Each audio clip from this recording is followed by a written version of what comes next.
Kathy, do we have a sign-up sheet back there? Okay.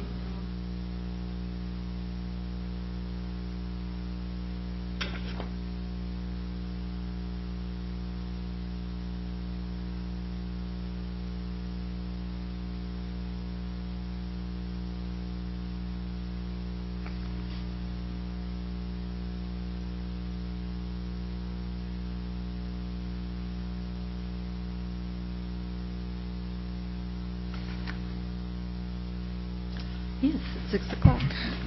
You record? On record. Thank you. I call to order this Lincoln City Budget Committee meeting of May 18th, 2015. Roll call, please. Kathy Steer. Dick Anderson. Here. Stacy Baird. Here. Jim Davis. Here. Chester Norikis. Here. Michael Holt.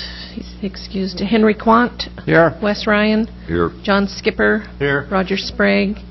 Susan Walke. Here. Kip Ward. Here. Jerry Warner. Don Williams. Here. And since we have some new people here, let's rise for the Pledge of Allegiance again.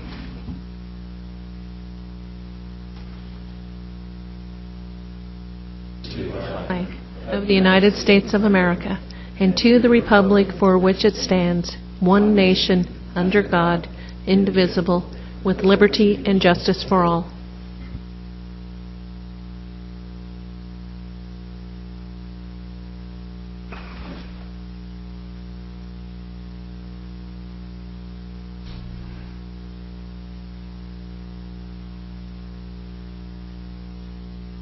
Mr. Chandler, do you have some things to review with us as follow-up from last meeting? I do, yes. Pardon me, Madam Chair. Uh-huh.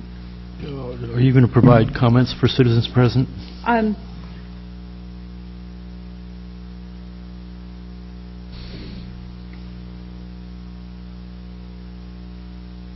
We probably should do that at this point, yes, rather than after our discussions. So, It is listed on the agenda. okay, thank you. Thank you. Do we have anyone who, from the public, who would like to speak? Mr. Roulette? Please state your name and speak into the mic. Thank you. Ken Roulette, Lincoln City. As you debate today the physical future of this great city, obviously there's a number of things that need to be looked at very carefully. And one is revenue and the other is expenses. And we have a very limited economic base, which, depending on the outcome of recent elections, may shrink some, may deter other investments, and some folks may just flat pass over Lincoln City and liquidate their investments and leave town. The resulting burden that's going to be left on the folks that are left behind, is going to be significant. If you look at the Lincoln County 10-year report, basically what they addressed is population modestly negative in a 4-year period, down 1,500, backfill the last couple of years gets us back to break even. But basically what we're losing when you look at the Lincoln County 10-year report is all the best and the brightest are leaving. And they're leaving to the Portland, Metro Vancouver area for education opportunities and also for economic opportunities. It's where they have an opportunity to make a family wage job. Our economy in Lincoln City is structured in such a way that you have an oversupply of low-end labor and not enough jobs to soak it all up so that even the basic educations can make a decent living. Tough spot to be in. So my advice as you look at the budgets, pair everything with a sharp knife. What we need, let's provide it. For those expenses, we need to get them down. Revenue in the future, if we don't get some economic development going and some significant growth within the city, what that's going to mean is a continuing tax burden that gets heavier and heavier on the same few people. You have to grow, you have to expand your tax base. You can't accept to expect to go back to the same well year after year after year on the same limited population. That infill that's being taken place, referenced in the Lincoln County tenure report, is while all the best and brightest are leaving, our true magic and resources that can make a difference are being backfilled by seniors. Okay, if you're into transfer payments, food stamps, Social Security, and welfare, congratulations. If you want to make this a real going concern, then we need to take a very, very sharp look at where the revenue is going to come from in the future, distribute the tax base so people can afford to live here.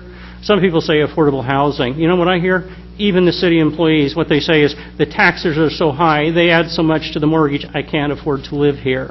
So that's my take after, I don't know, probably the better part of 3 weeks walking up and down the sidewalk, knocking on doors, talking to business owners and to storefront managers. So again, I plead with you to take a long, hard look at where future revenues are going to come from, and things that, you know, $50 million surplus inventory that takes almost $1 million in property tax revenues every year off of the tax rolls.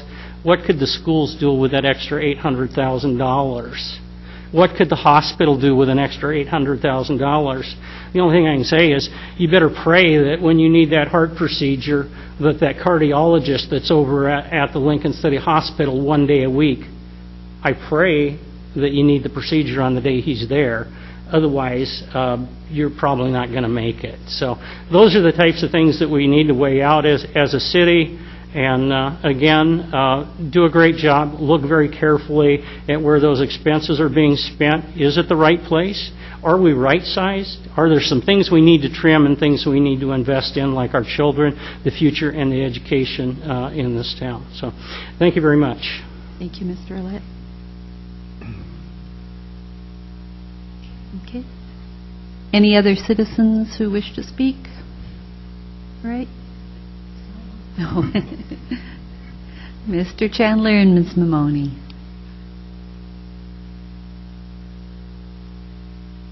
Okay. Thank you, Madam Chairman. We are at the home stretch. Okay. Mr. Baird?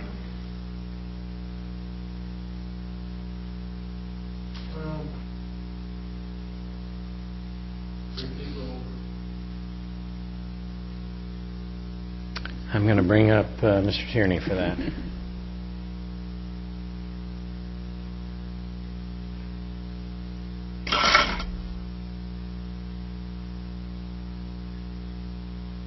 The permanent tax rate was established in Salem, 1996-1997, ballot measure 50.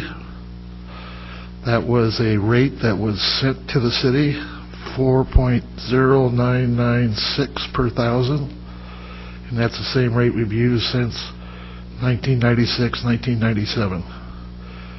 The only thing that changes is taxable assessed value can increase up to 3% a year, but the assessor establishes that, not us.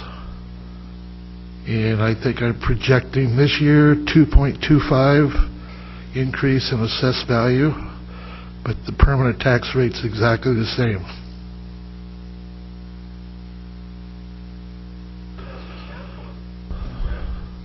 That is the cap. Yes. No.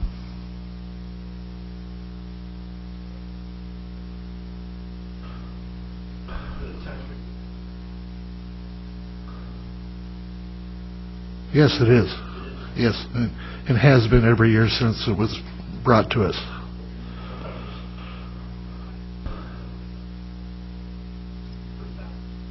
There is 85 cents per thousand for general obligation sewer bonds.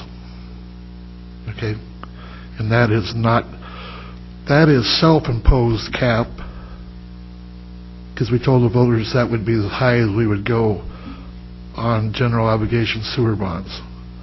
But that's self-imposed.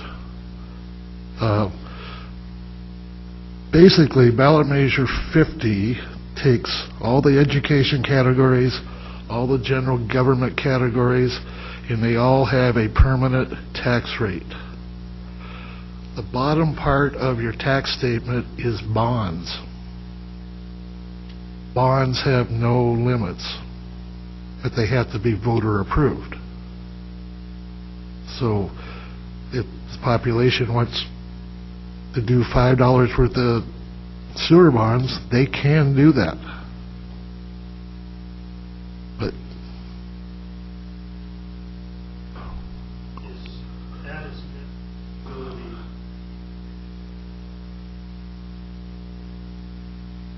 correct.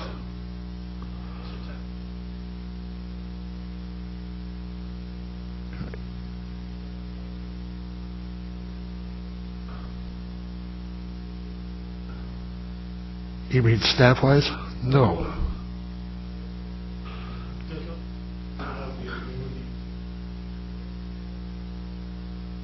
Actually, the Budget Committee, that's one of its obligations. That's why in the urban renewal budget, we had part of that motion to be the taxable part for tax increment. The motions that you will have for the city council will certify that permanent tax rate. It will also certify the 85 cents per thousand for sewer bonds. So that's actually the job of the Budget Committee.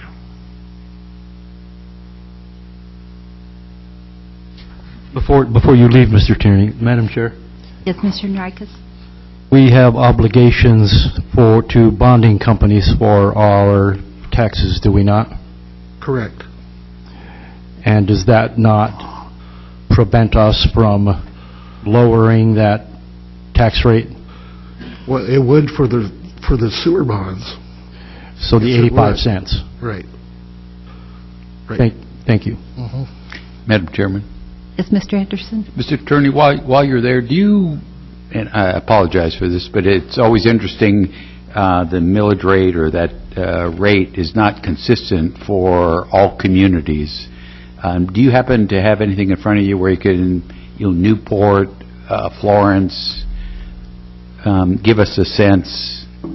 So I'm remembering Newport something like $7 and something. Whereas Depot Bay is 0?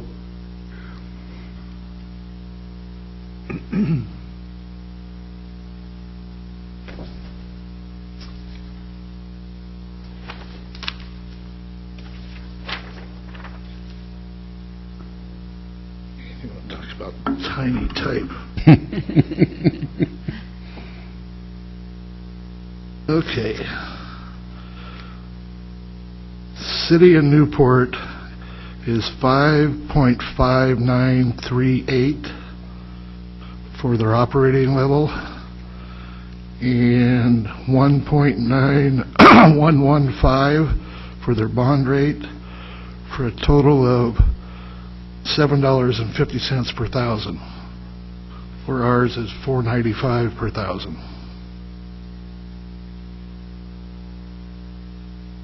I don't have anything outside the county. What else would be on here? Toledo is 5.18 for the operating level levy and 50 cents for bonds, so theirs would be 5.68. And Depot Bay does not have an operating levy.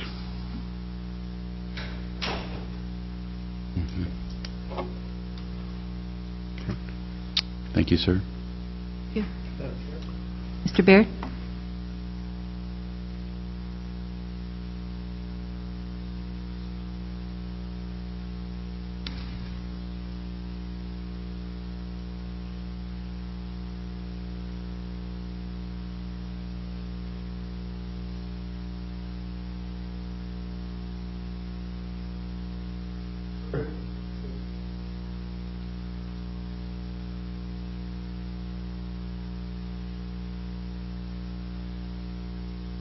We have a motion. Do we have a second?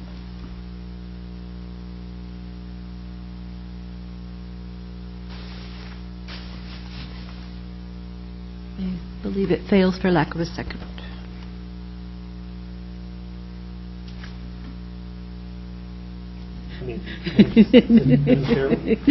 Mr. Baird. I don't understand.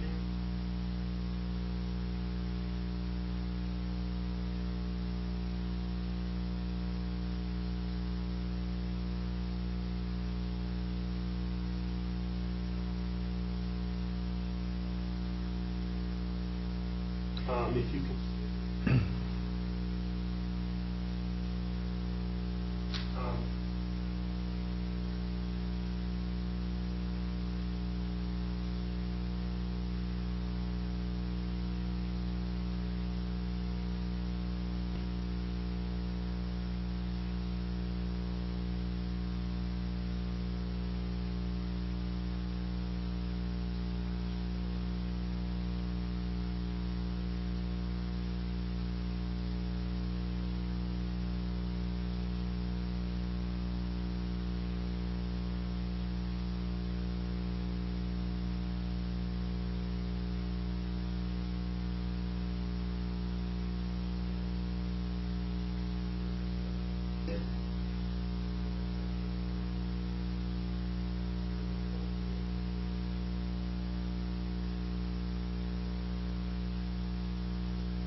Increase that we see from those Indian annex,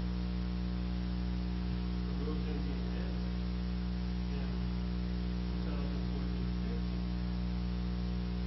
you see a substantial increase.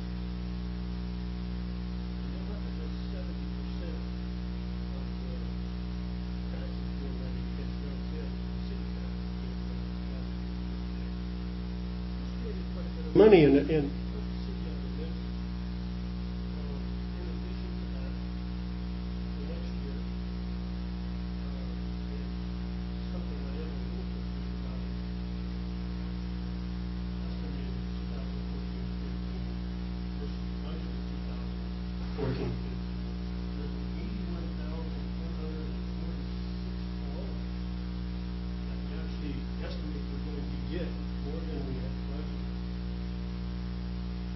and so what I'm trying to demonstrate is that we're giving quite a bit of money coming in, and all I'm asking the city to do is take the final 15% increase in levying against road debt and spread that across all the property taxpayers in Lincoln City. And give the taxpayer, property taxpayers in Lincoln City the same rate that the city's giving by having these new neighbors in roads in pay our due share. Now, this has been quite a burden for quite a few people. 2.75% is a very little amount asked the city council and staff to cut out of the budget when the same people, same city, same council members 37% increase in our taxes in 2 years. That's what we have to do. You expect every one of them roads in to cut their budgets, put money aside, create income. And I think there's not one second on this board in motion to try to get relief and spread that throughout the whole city. you, Mr. Berry.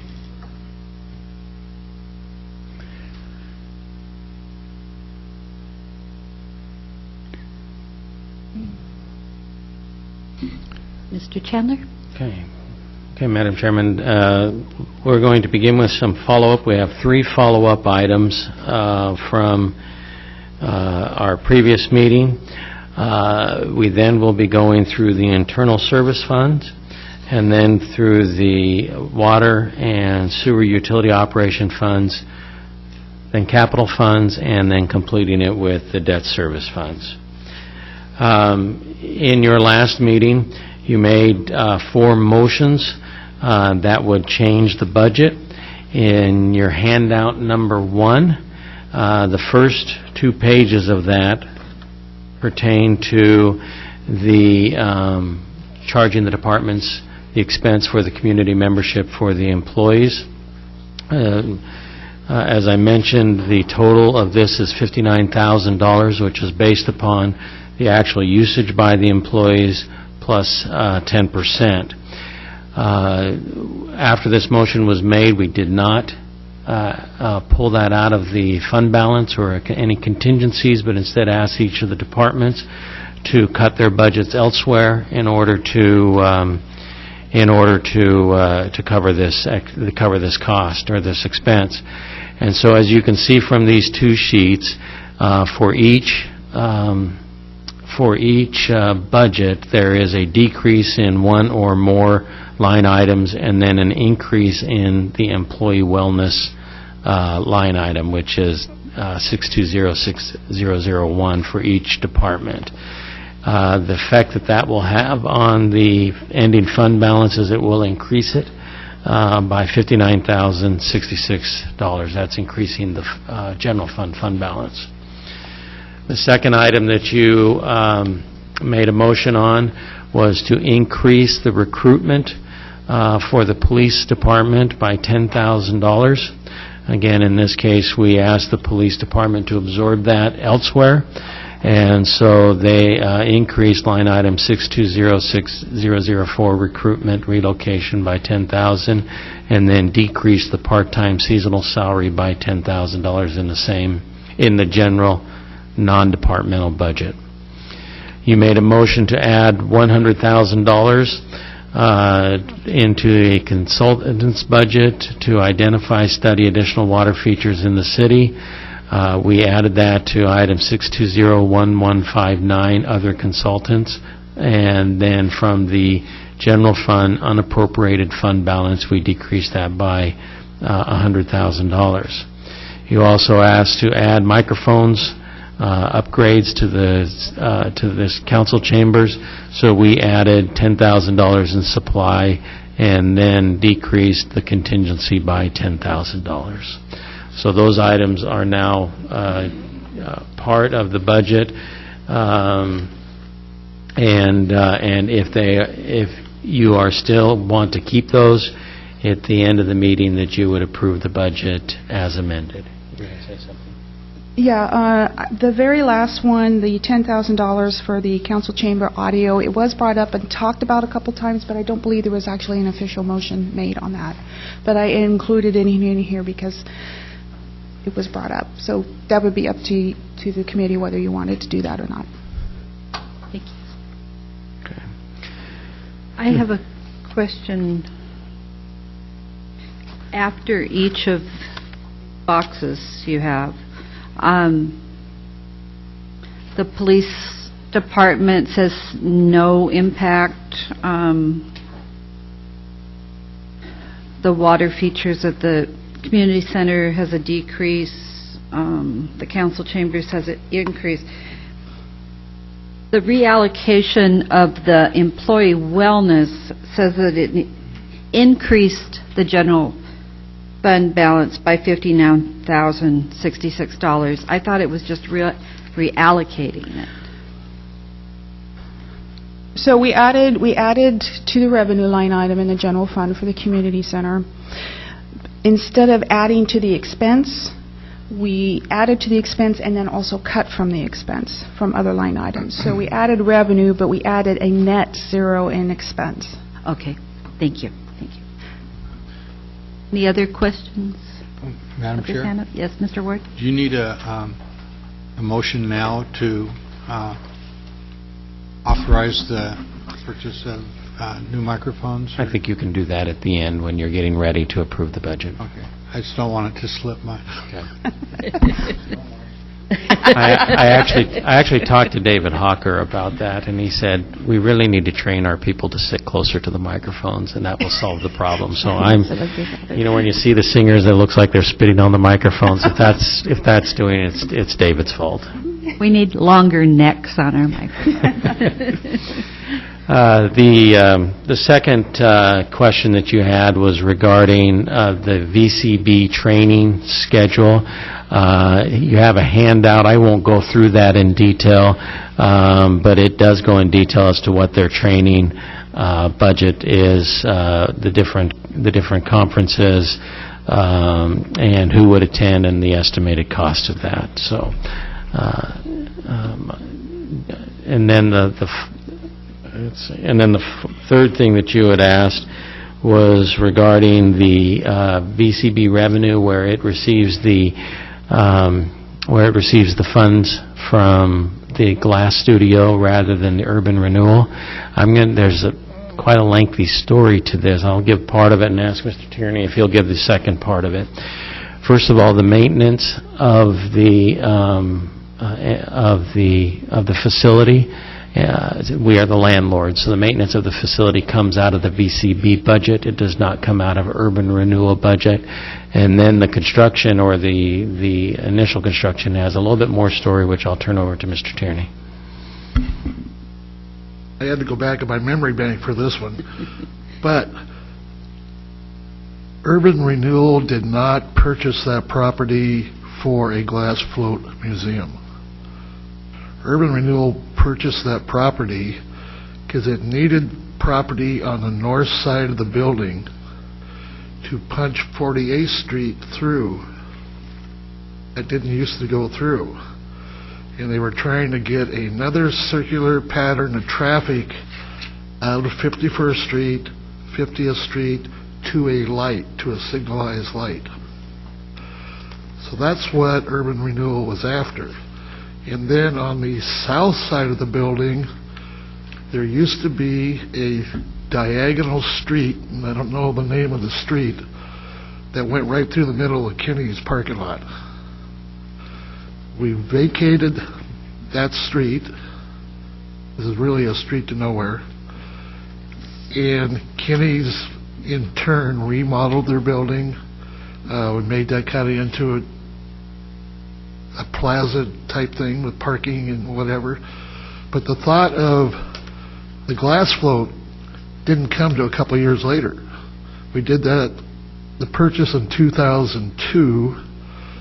The VCB purchased equipment for the glass blowing studio in fiscal year 2004, fiscal year 2005.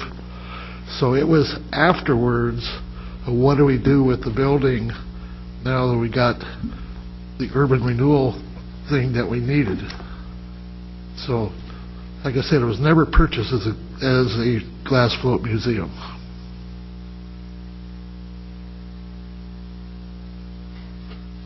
Questions? Am I right, Wes? Yes. You were on the... Yeah, you're correct. Yeah. I don't remember the name of that stupid diagonal street either, but...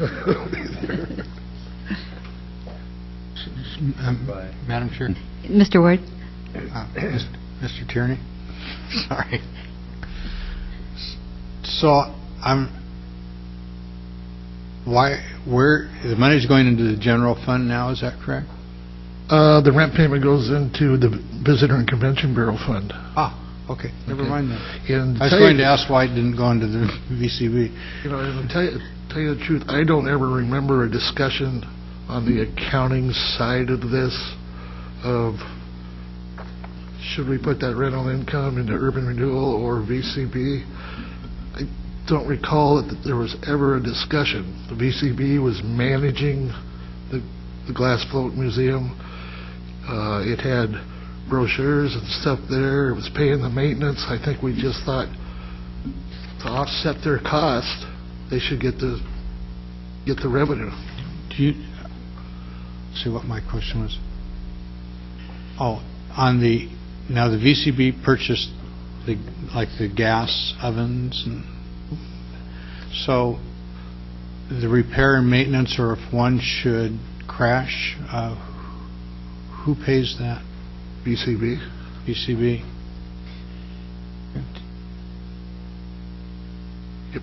Madam Chair? Yes, Mr. Anderson? I'm not sure that's the case. If I'm remembering, and remember, somewhere along there no longer is a lease. It's a personal service contract. And I think that's how VCB got involved in it, in order to create an attraction. And nobody wanted to go into business, i.e. a glass-blowing business. For some reason it wasn't profitable. And so in order to entice someone, an artist, VCB made requirements, hours of the day, when to be open, what they had to do, and then cut a deal to make it attractive. And I think that's been modified over time, this personal service contract. It gets away, because the question about equipment came up, and I'm not sure anymore that that's a VCB requirement, or that it's morphed really into an operation now, that the vendors would be operating there.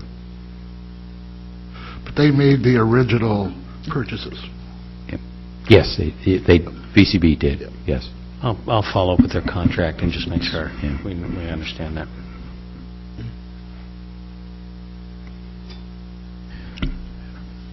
Okay, so we're ready to move then into the internal service fund. We're actually jumping a little bit ahead. It makes some sense why we're jumping ahead as we get into the public works area. If you'll turn to page 73, section 2, page 73. Mr. Chandler, we have a couple other handouts. Are those, number 4 and 5, are those for later? They're for later. 3, 4, and 5 are all for 3, 4, and 5 are for later. 6 is a reference of some letters I received, or some emails I received from the public at this meeting. Okay, thank you. Okay. So I believe we're beginning on page 48? Nope, we're going to jump to page 73. Okay. The reason is that once we're done with the internal service fund, everything else really pertains to public work, both the capital, the operation, and the debt. And so we'll bunch all those together. That's when it becomes the Lila Bradley and Ron Tierney show. Okay, the city has one internal service fund in which it has 3 components: the vehicle repair, the IT support, and the GIS, or the mapping support. The customers for these funds are the other city departments, and so its primary revenue source is the payments from the other departments for its services. So, for example, the other departments are budgeted to pay the vehicle repair $258,709, IT support $503,600, and then the GIS support of $129,252, and then it has a beginning fund balance of $132,201 for total revenues of $1,023,762. In the vehicle maintenance, there is 1 full-time and 1 part-time employee whose salaries and benefits are allocated to this fund. In the IT department, there are 3 full-time employees whose salaries and benefits are allocated to this fund. And then in the GIS department, there is 1 full-time employee whose salary and benefit is allocated to this fund, and 1 full-time employee whose salary and benefit is partially allocated to this fund. There are a couple of major changes that I wanted to, or significant changes that I wanted to mention to you. If you look on page 74, this pertains to the vehicle maintenance under the training budget of 6206002. There's an additional $1,200 this year for the vehicle maintenance conference for our employees and $500 for a hydraulics class. If you go to page 76, item number 6320201, other equipment,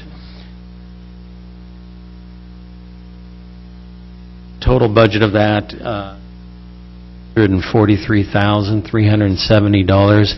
It is for two items. $83,370 is for a new phone system. We will not spend that if we don't need to. However, our phone systems are not being made, and finding the parts of them are difficult. At some point, we're going to have to replace the phone system, so we added it to the budget. And if we reach that point where we have to replace it, then we do have it in the budget. And the second is $60,000 to replace computer servers, and I'm going to let Debbie talk a little bit more about that. Historically, our information technology department has kind of been adding servers as we go under the practice of having pretty much one major system on a server. That has resulted us in having a lot of different types of servers of various capabilities and operating systems and ages, and it has been difficult to maintain them. We are looking, a couple years ago, we put kind of a halt on spending capital money on servers until we could really kind of come up with a plan of what would be the best way to structure the servers for the city to ensure high availability, because we've had some issues with that in the past where we've had some server failures, and to be really efficient in how we're using our servers, and that we're using the capacity that we have in the servers, and that we don't have a gazillion servers that we've got to run around and maintain. So we've made a lot of progress on a plan. We're looking at using virtualization, and so a lot of this money that is budgeted in other equipment has been money that has not been spent by IT in the last couple years.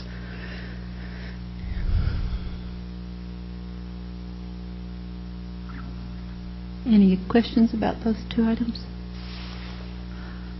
I had a question that the phone system in this building was put in the mid-90s. Has it ever been upgraded? We've upgraded the software. Sure, I think it was about 2009 maybe. We were forced to do an upgrade.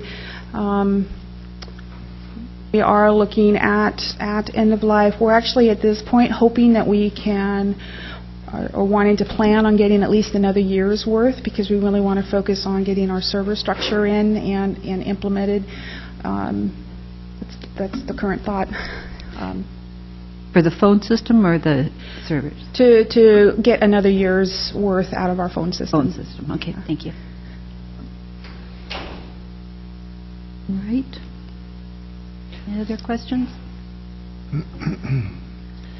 Okay, that moves us then to the Water Utility Operation Fund. And I'm going to invite Mr. Tierney and Mrs. Bradley to come up and join us up here. As I mentioned, this really becomes their show as we start going through this, especially when we start getting into the capital. What page are you on, sir? Well, let me jump and do a follow-up to a question that you asked, and then we'll be going back to page 48. All right, thank you.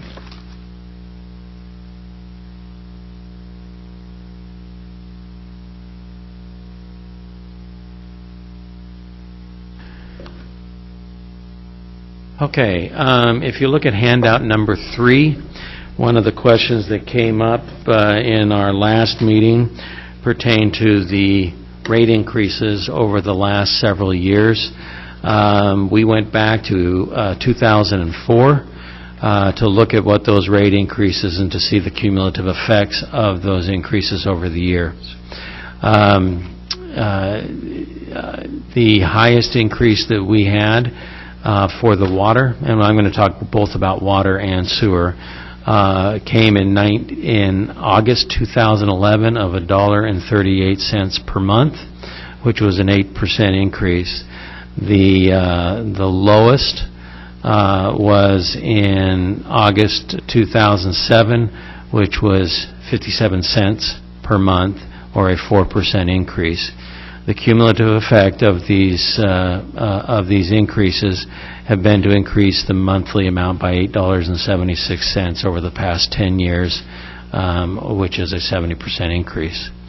In the sewer rate, our high increase was $1.61, which occurred in per month, which occurred in August of 2008, and our lowest was 71 cents, which was 4%, that occurred in August of 2009. The monthly amount has increased by $10.31 over the past 10 years for an 85% increase. And Mr. Tierney was going to explain a little bit about the reasons for the increases. Yes. The sewer rate increases, where's your schedule? Make sure that I'm right. Okay. I'll deal with sewer first.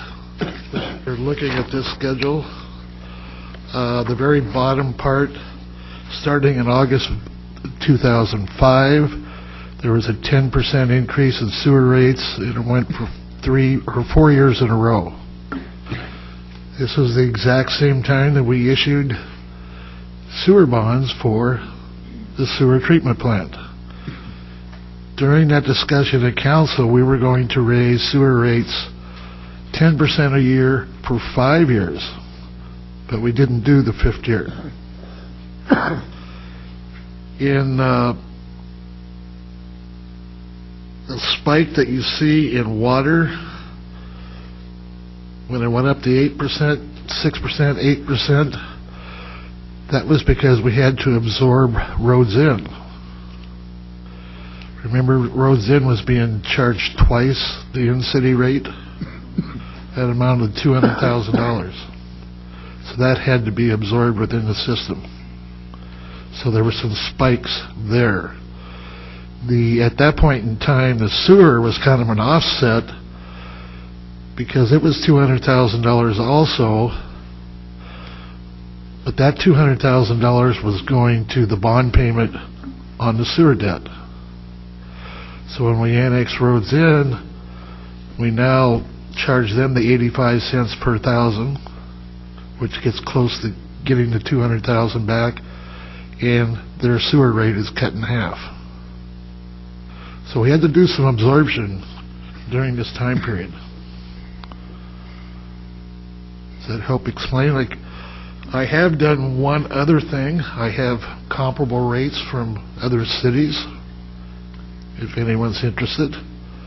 The actual rate that we're proposing tonight is 4% for water, 6% for sewer, and that's approximately $2.15 per month, or $26, $27 a year.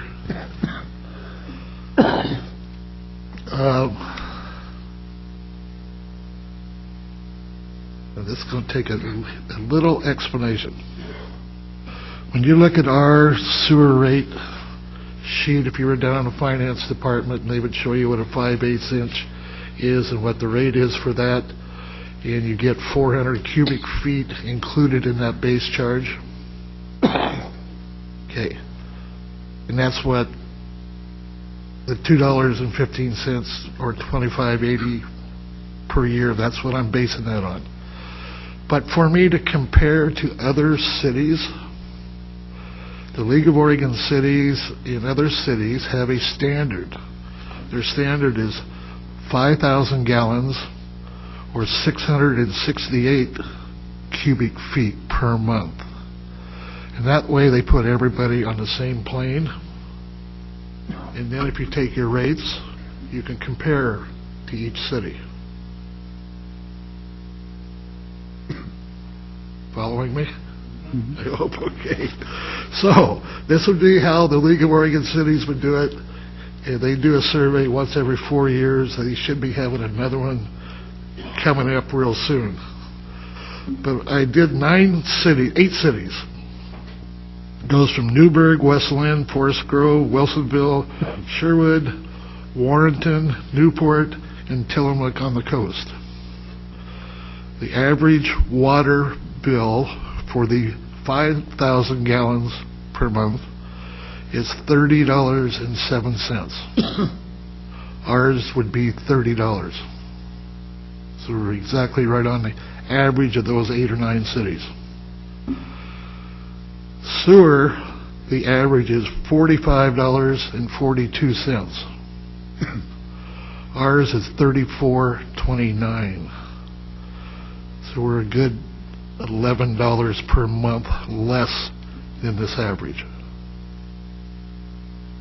The average overall water and sewer is $75.49, and ours is $64.29 for the cities I compared to. So, Mr. Baird? For 5,000 gallons, 668.4 cubic feet. All right. And the base charge, that's No, base charge based on what? this is exactly what we're talking about here. Yeah, this is their base charge plus any usage charge. Like to ours, I had to add, because we measured ours at 3,000 gallons, I had to add usage of 2,000 gallons to the 2112 that you would see on the schedule at finance.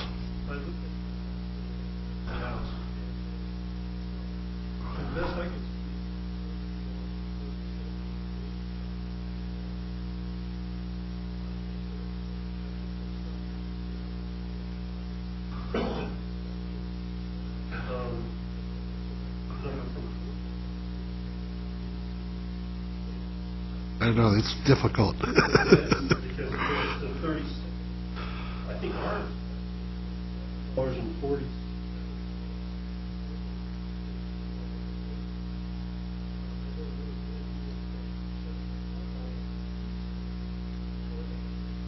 Down to 37.47.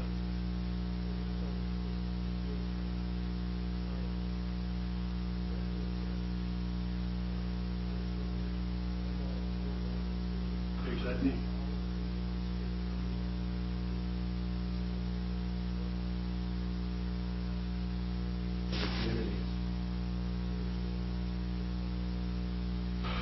Well, I have some options for you.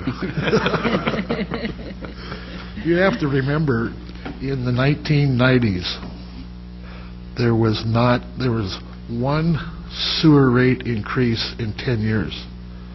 There was 0 water rate increase in 10 years. And the only reason we did sewer was because DEQ was coming down on us to move sludge out of the ponds. I mean, our people in the field were patching things together like you would a Band-Aid over a whatever. Maintenance was not done. I mean, it was done as good as they could do it, but it wasn't the right thing to do, and we have spent millions of dollars since 2000 repairing a lot of that, replacing a lot of that. Our capacity in certain areas has shifted, obviously. But yeah, we have spent, I think, good quality money on the infrastructure.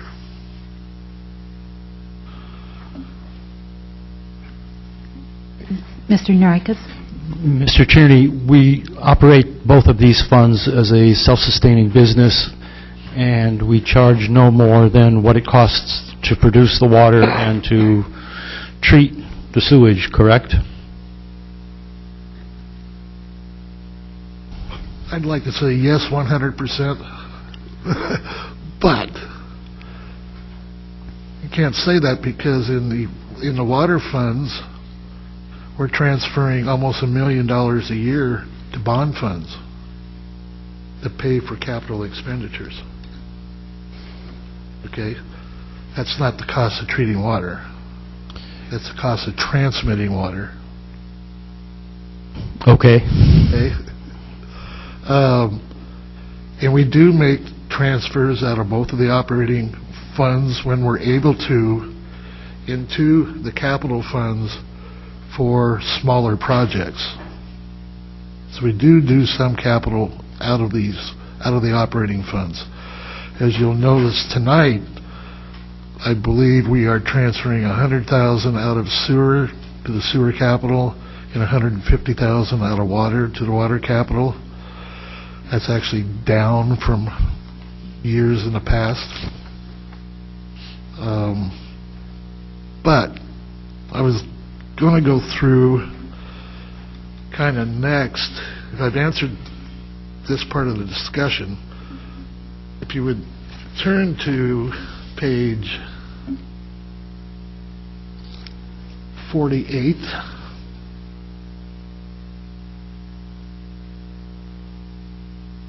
I will kind of explain the process that I go through and how I end up making the recommendation to the city manager of what I think our increases ought to be for the coming year.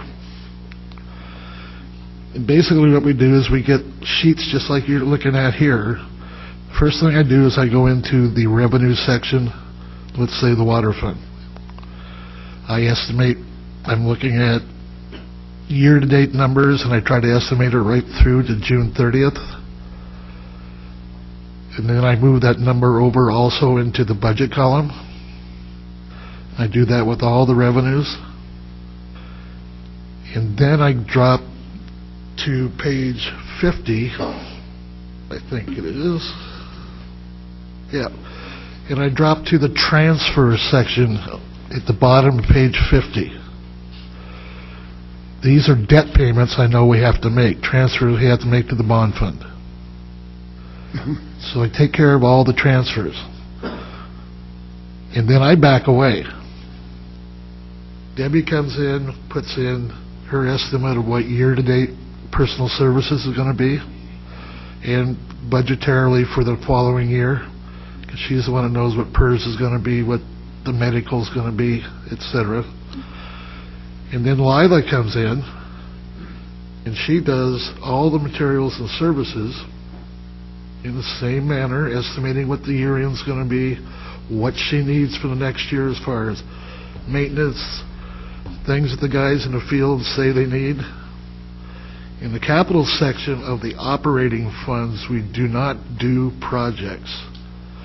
The capital in the operating funds are the vehicles and the equipment that the guys need in the field.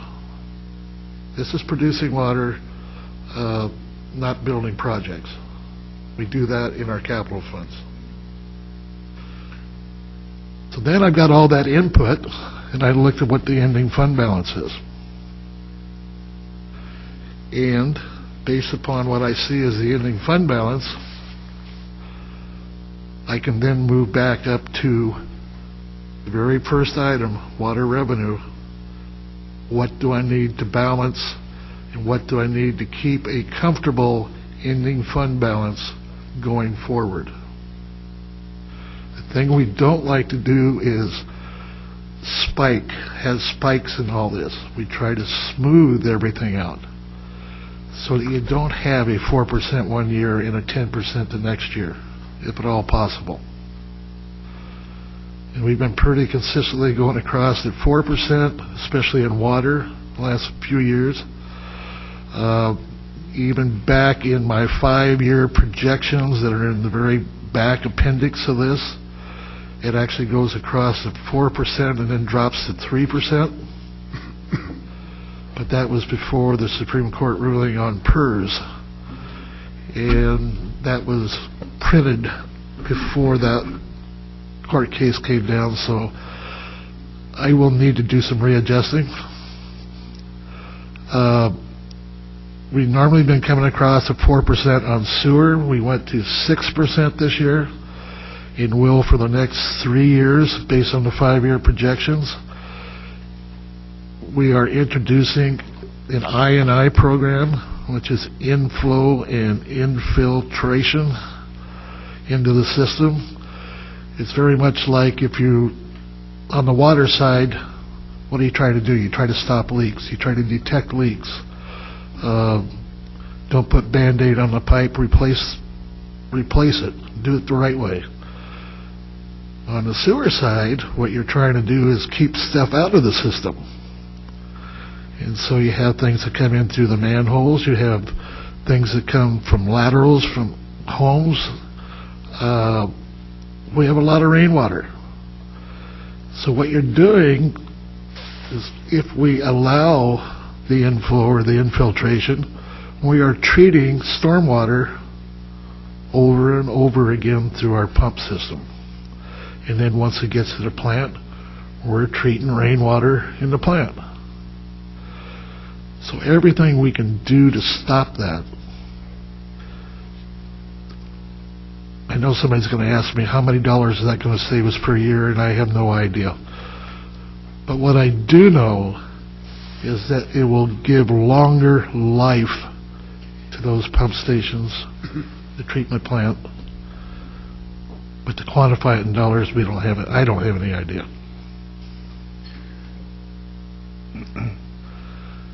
So that's my process. Mr. Skipper? Do we have any idea currently, I have not heard a number on this lately, but the amount of water that we lose out of our water distribution system per year? I don't have that answer, but I know it's getting better. I can tell you that because they have found some big leaks.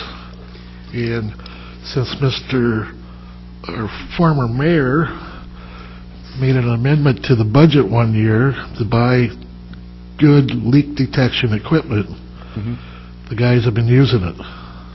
We're estimating right now that we're probably down to about 10%. Well, that's great. Historically, I've heard more than 30% numbers several years ago. That was preposterous. And we've got a couple of projects in our water capital when we get to it tonight. Is 2 sections that are leaking pretty bad that we have scheduled to replace this year.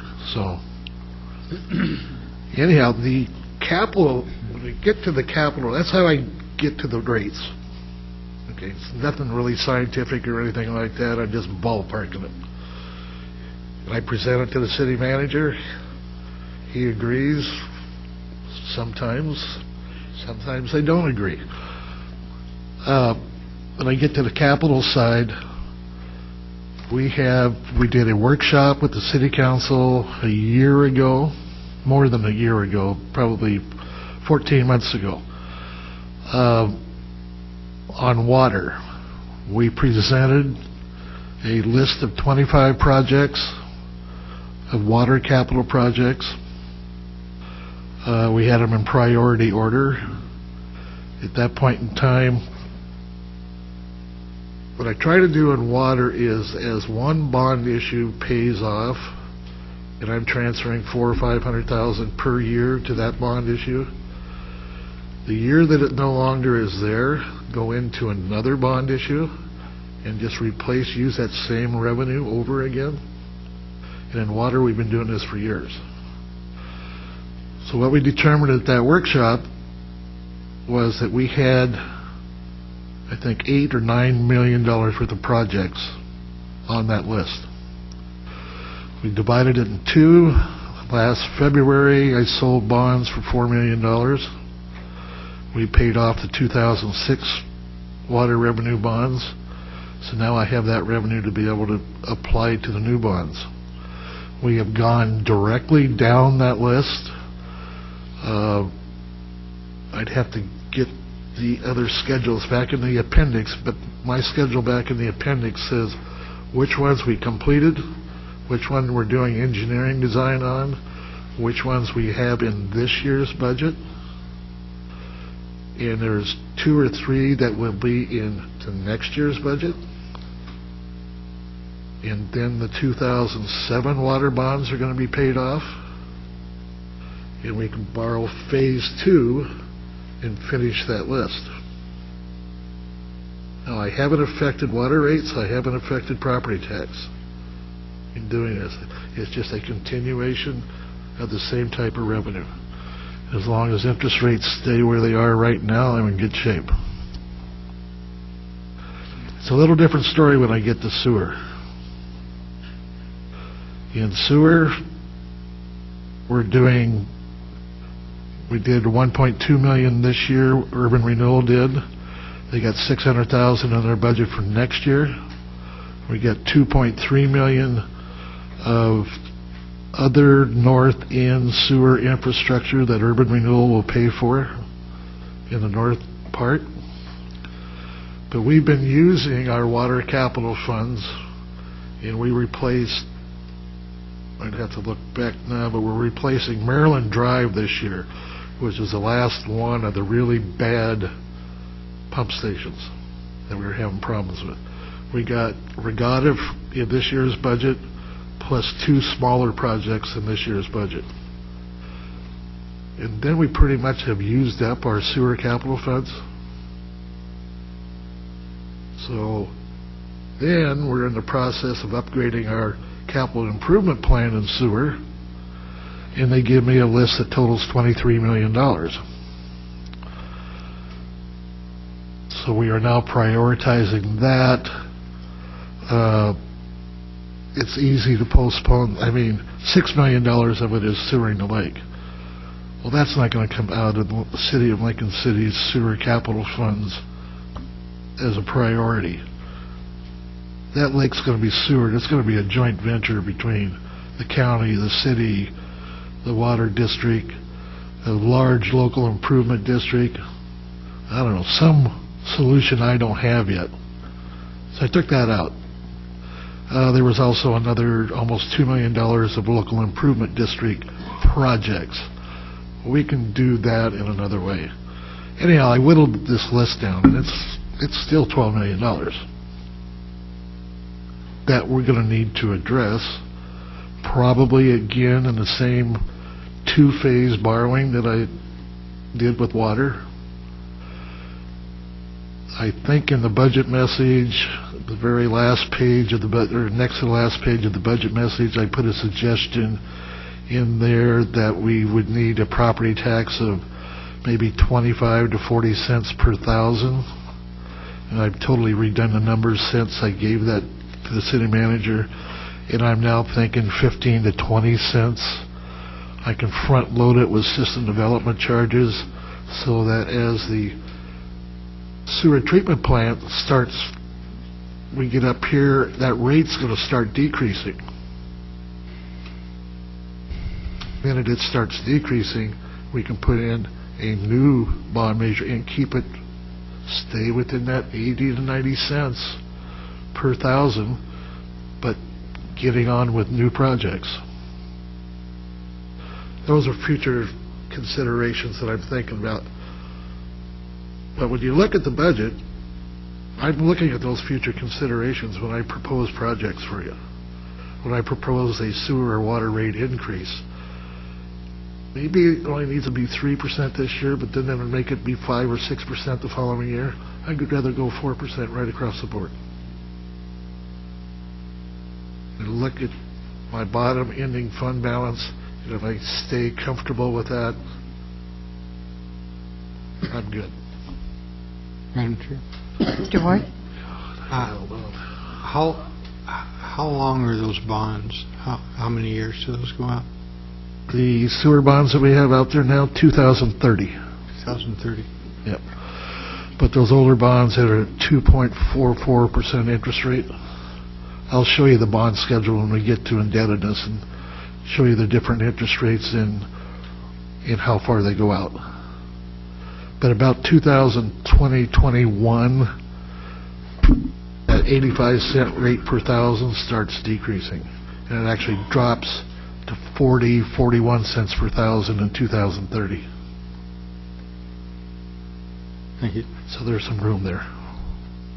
Madam Chairman. Madam Chair? Oh, I'm sorry, go ahead. Mr. Anderson? Go ahead. a quick question. Williams. It's a curious one. I'm sorry. Name change. Page 48. It caught my eye, too. We've been paying $5,800, $9,200, $9,500, $9,600. This is a revenue item. Okay. It's money that people pay us to change the name on the bill.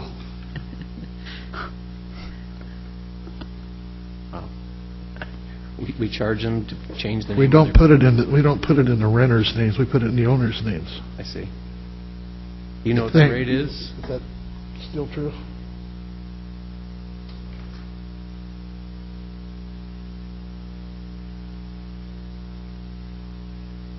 I don't know. You're in charge of operations. I just run the number across. Oh, I don't either.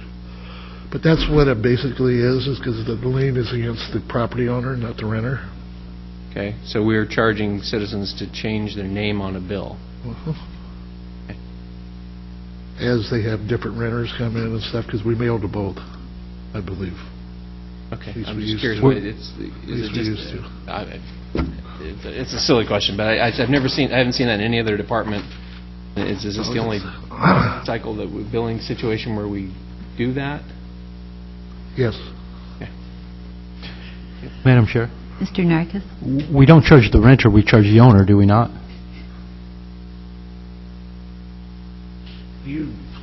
I've been away from that too long. I believe we charge the person who's coming into the account, so the new person coming in. The fee is based upon, or it's supposed to be based upon, the cost of the staff to make the change in the system and to type in the data. And Thank you. it's not a large fee, but we have a lot of them. Okay, thank you. Mr. Anderson? Madam Chairman, back, if I could ask Mr. Attorney and maybe Mr. Chandler, listening to Ron, the gymnastics you go through before you make the recommendation to the Budget Committee or on these fees, the 4% increase. It's operations. It's not about projects. Right. So help me understand where the efficiency, if ever, will be in water and sewer business so that we're not looking at a 3 to 4% increase every year. Because as I go through your gymnastics, the personnel costs are going to drive that just for the union and the PERS. And so I'm wondering, have we as a body given any thought to, is there, and it's an open-ended question, is there efficiency in those operations, or are we really, we need to tell the citizens that you need to expect a minimum X just by virtue of salary increases and cost of living, whatever stuff is, or do we start searching for other means of revenue into this stream? I think the answer to that question may be yes to all of the above and no to all of the above. Yes, there is always efficiencies that can be found, and sometimes those efficiencies come as a result of new technology. For example, and I'll speak in just water systems in general, very labor intensive to read meters. Then the system went to wand reading meters or touch meters, where you'd have somebody, instead of opening the lid and looking down and reading the meter, he'd have a wand and he would touch it and that would read it.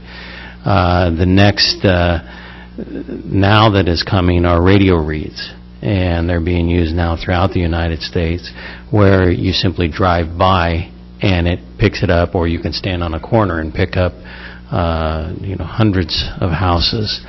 That is an efficiency that technology is creating. It has a significant upfront cost and will take some time to repay itself. But as those efficiencies come available, we will identify them and bring them before budget committees, future budget committees, and city council to propose that we take advantage of those. Now, so yes, there is efficiencies that we will try to take out. Whether or not there are efficiencies in this budget that we could tackle, I'm satisfied that Mrs. Bradley and her staff have done an outstanding job in their operation. Now, you mentioned salaries. Salaries tend to go up. They generally do not go down, and even more so, the benefits will continue to be a challenge.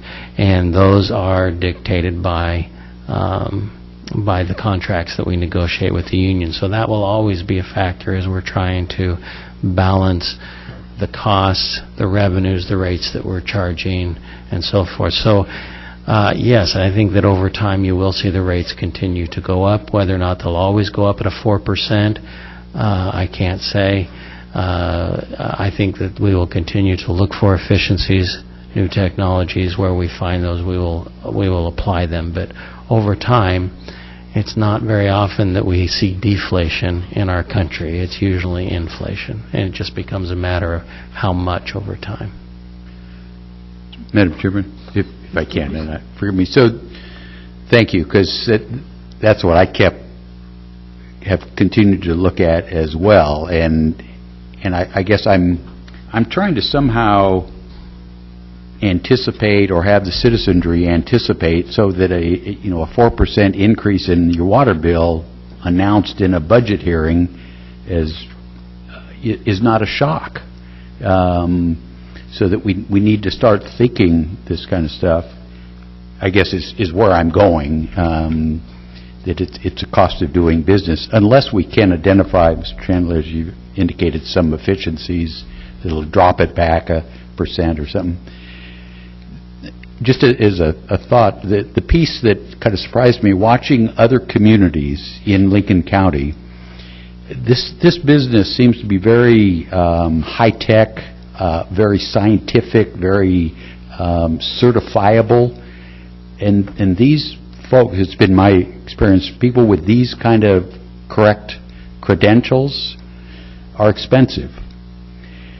I guess I'm wondering why 7 communities in Lincoln County, or 6, how many have water systems, can't buy one certified water guy with all the right certificates and use that person in all the plants, for whatever they're doing. And I don't even know what I'm talking about, but I hate to think that, Lincoln City and Toledo and Newport and the water systems are all having to pay, regardless of the size of the system, that you're buying certifiable certificates, and you'd think maybe the 3 of us could share that guy with some kind of a MOU or agreement as a way to reduce some kind of costs.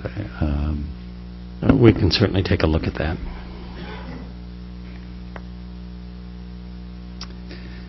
I just hate to think of continually marching ahead with a 4%, 4%, 4%, and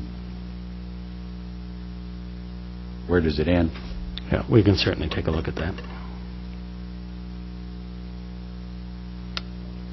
Other questions, or Mr. Narkis? One more, please.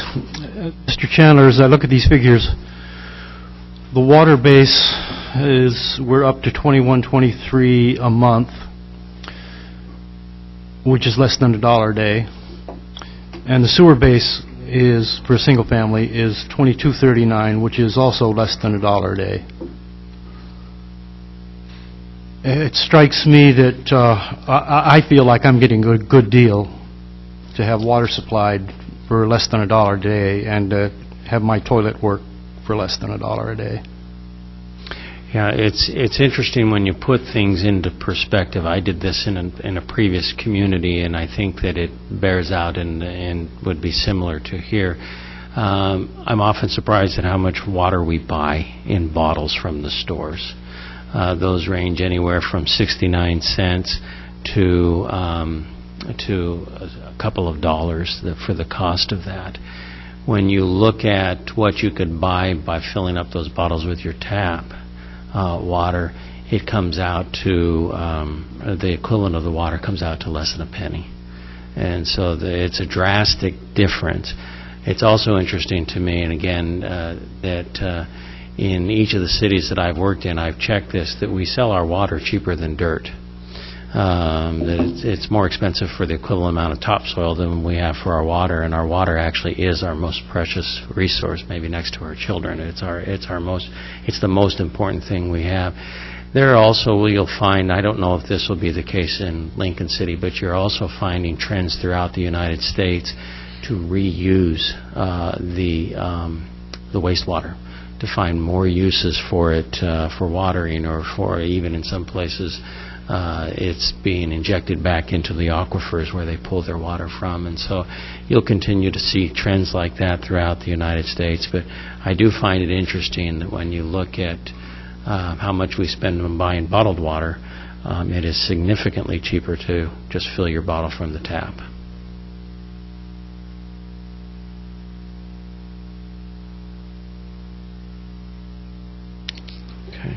Okay, where would you like me to start? I'm going to jump in and we'll do the operations. Why don't you come on up, and don't leave. You get to stay up here through the whole thing. As I mentioned, this is where really Lila and Ron are just, this is their show because of, in both the operations and the capital. And so as we go forward, I will introduce some of these items and then turn it over to them to discuss. So we're on page 48 of Section 2. This is the water utility operation. As Mr. Tierney mentioned, this is for operation, not capital unless it's for use of equipment or purchases of equipment, vehicles, and so forth. The total budget is $4,038,020, which includes a fund balance, a beginning fund balance of $538,095. This is a $137,948 increase, or a 3.5% increase. The ending fund balance is estimated to be $520,565. I might say it's budgeted to be that. The primary revenue source for these is the monthly utility billing, which constitutes 85% of total revenues when you include the beginning fund balance. When you remove the beginning fund balance from that, then the charges for the utility service are 98% of the total revenues. There are 9 full-time employees whose salaries and benefits are allocated to this fund. There are 8 full-time employees whose salaries and benefits are partially allocated to this fund. Again, as an example, Lila's time, a portion of that goes to each of the different funds that she oversees. There is one part-time, that doesn't make sense. There is one part-time employee whose salaries and benefits are allocated. There is one part-time employee whose salaries and benefits are partially allocated to this fund, and then there are 3 part-time employees whose salaries and benefits are allocated to this fund entirely. Some of the major changes to mention, if you look at item number 6206002, that would be under the training on page 49. There is a reduction by $3,000 because of some on-site training that took place last year for our water treatment that is not needed this year. On item 6206005, there's a $1,400 increase for membership in the Oregon Water Utility Council. In item number 6206007, there's a $9,000 increase for water purifiers, and I'm going to ask Lila to just describe that just a bit. That is an emergency water filtration, and so if we were out of water during an emergency, this equipment actually takes raw water and treats it to potable water, drinking water.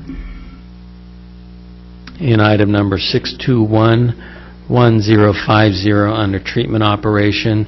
Overall, this line item is decreasing by $24,000. This is primarily due to last year's budget of $42,500 for roof repair. Even though the overall is decreasing, there are some additional expenses that we have included. Pump repair is increasing by $2,500. $12,000 is budgeted to replace the failing louvers in the generator room, and $9,000 to check valves at the raw water station. Item number 631001, we are proposing to replace 3 vehicles. The 2000 Chevy Colorado, a 2007 Chevy Colorado, 2000 Chevy pickup, both of those at $30,000, and a Ford F-150 at $29,800. In item number 63200201, we are proposing to replace one John Deere mower. And then in item number 6601232, we are proposing to transfer an additional $50,000 to water system replacement fund. And I'm going to let Lila talk about that one a little bit as well. Excuse me. It's an increase of $50,000. Excuse me, Mrs. Bradley, could you put your name Yeah, it's tag an up, increase of please? $50,000. Thank you.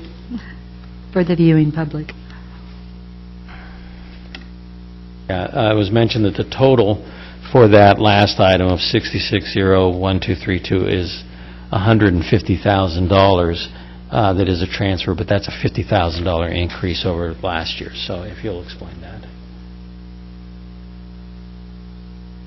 Okay, and it was an extra amount that we had that we transferred to that fund balance. Anything more on that? Okay. That's exactly. Okay. Okay. Are there any questions pertaining to the water utility operations? Mr. Beard?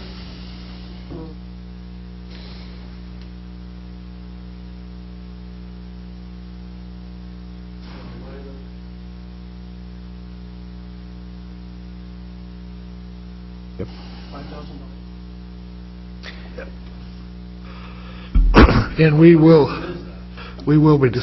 have an art fund, which will be coming later tonight in the agenda. But we have a city council ordinance from, I don't know, let's go back 8-9 years, something like that, on water, sewer, urban renewal construction projects. They contribute 0.5% of the contract award to the art fund. Okay? And it comes out of the operating fund, not out of the capital fund. They being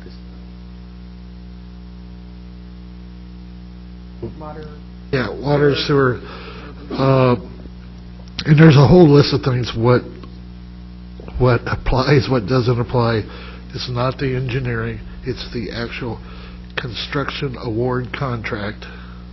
That's where we make the calculation. You'll see $5,000 from each one of these funds. I don't know exactly what it's going to be during the year, but we transfer the actual amount. And but if there's a change order, we don't make any adjustments for change orders, no adjustments for engineering.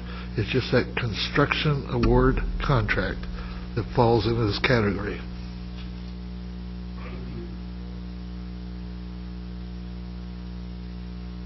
Madam Chair.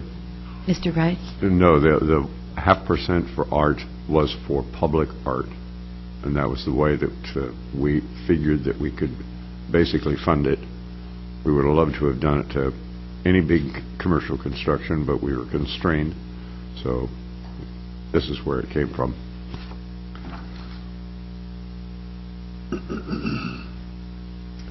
Mr. Narkis?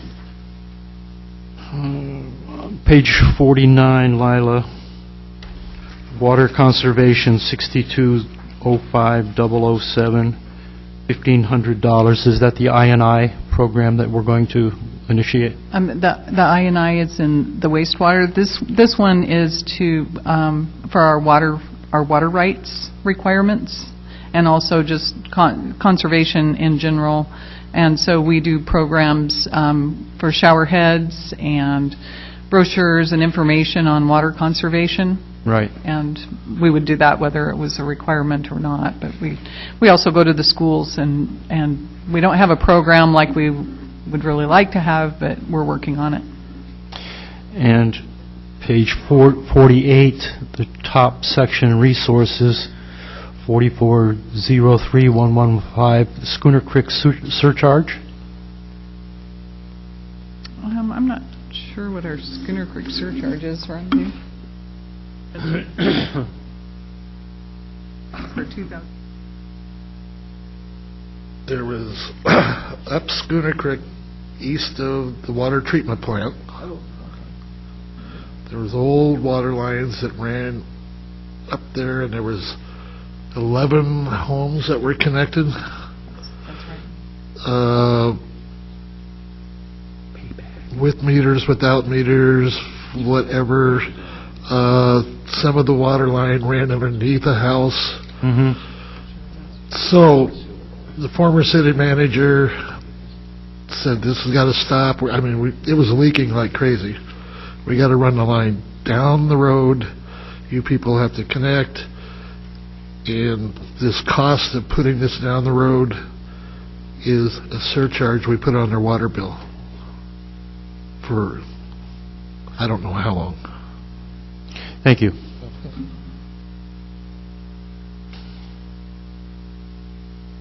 Other questions, comments? Okay, the Sewer Utility Operation Fund begins on page 52. The total budget is $3,644,547. That includes the fund balance as a revenue source.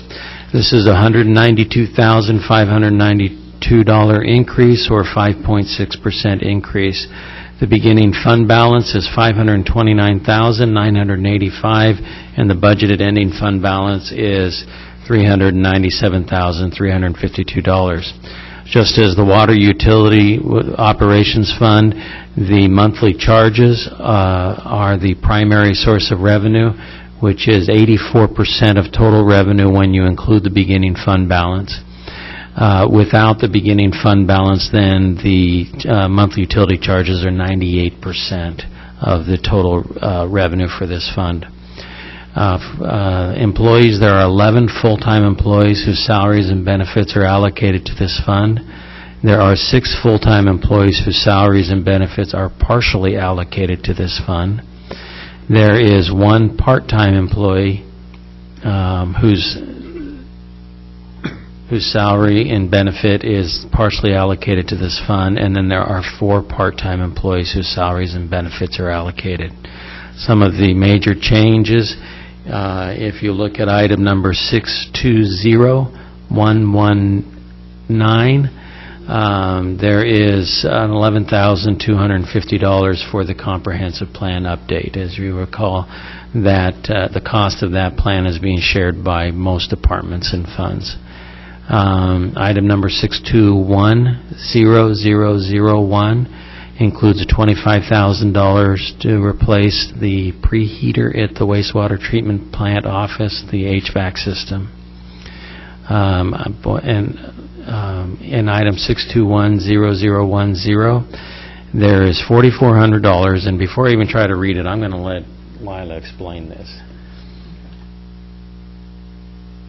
So this is a portable recording system for manholes, and it's an inspection camera upgrade that we're doing. And so that's the camera that looks down the sewer lines. We clean the sewer lines, and then we have this camera that checks the condition. And so that is a tractor-type camera that we'll be purchasing.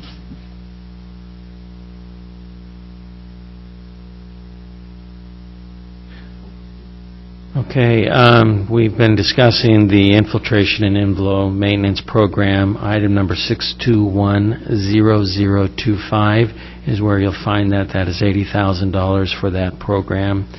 And then there is several items in the pump station maintenance, and I'm again going to ask Lila to review those. We're seeing a pretty significant increase. Station.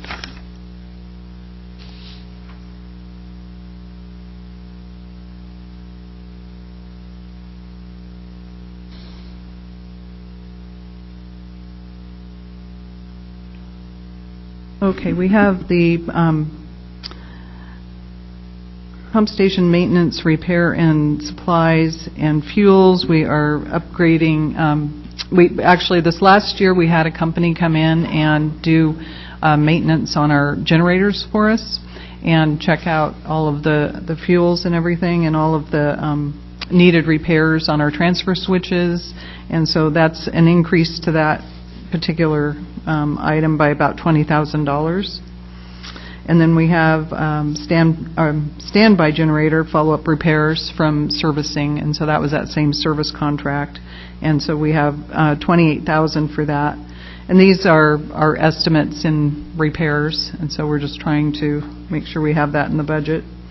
And then we also have service and cleaning of our automatic transfer switches, and those are what actually turn the pump station onto the diesel generators when we have power outages or issues at a pump station, and so that they don't spill or are turned off. And so that's it includes 13 switches and generator load testing. And then we have some replacement doors at the Nelscott and 3rd Street and Wacoma pump stations. Those are our 3 largest pump stations, and we just have doors that are deteriorating to the point that we need to replace them. We paint them. We try and get as much longevity as we can, but eventually they start rusting. And we have some electric contracted services in that also.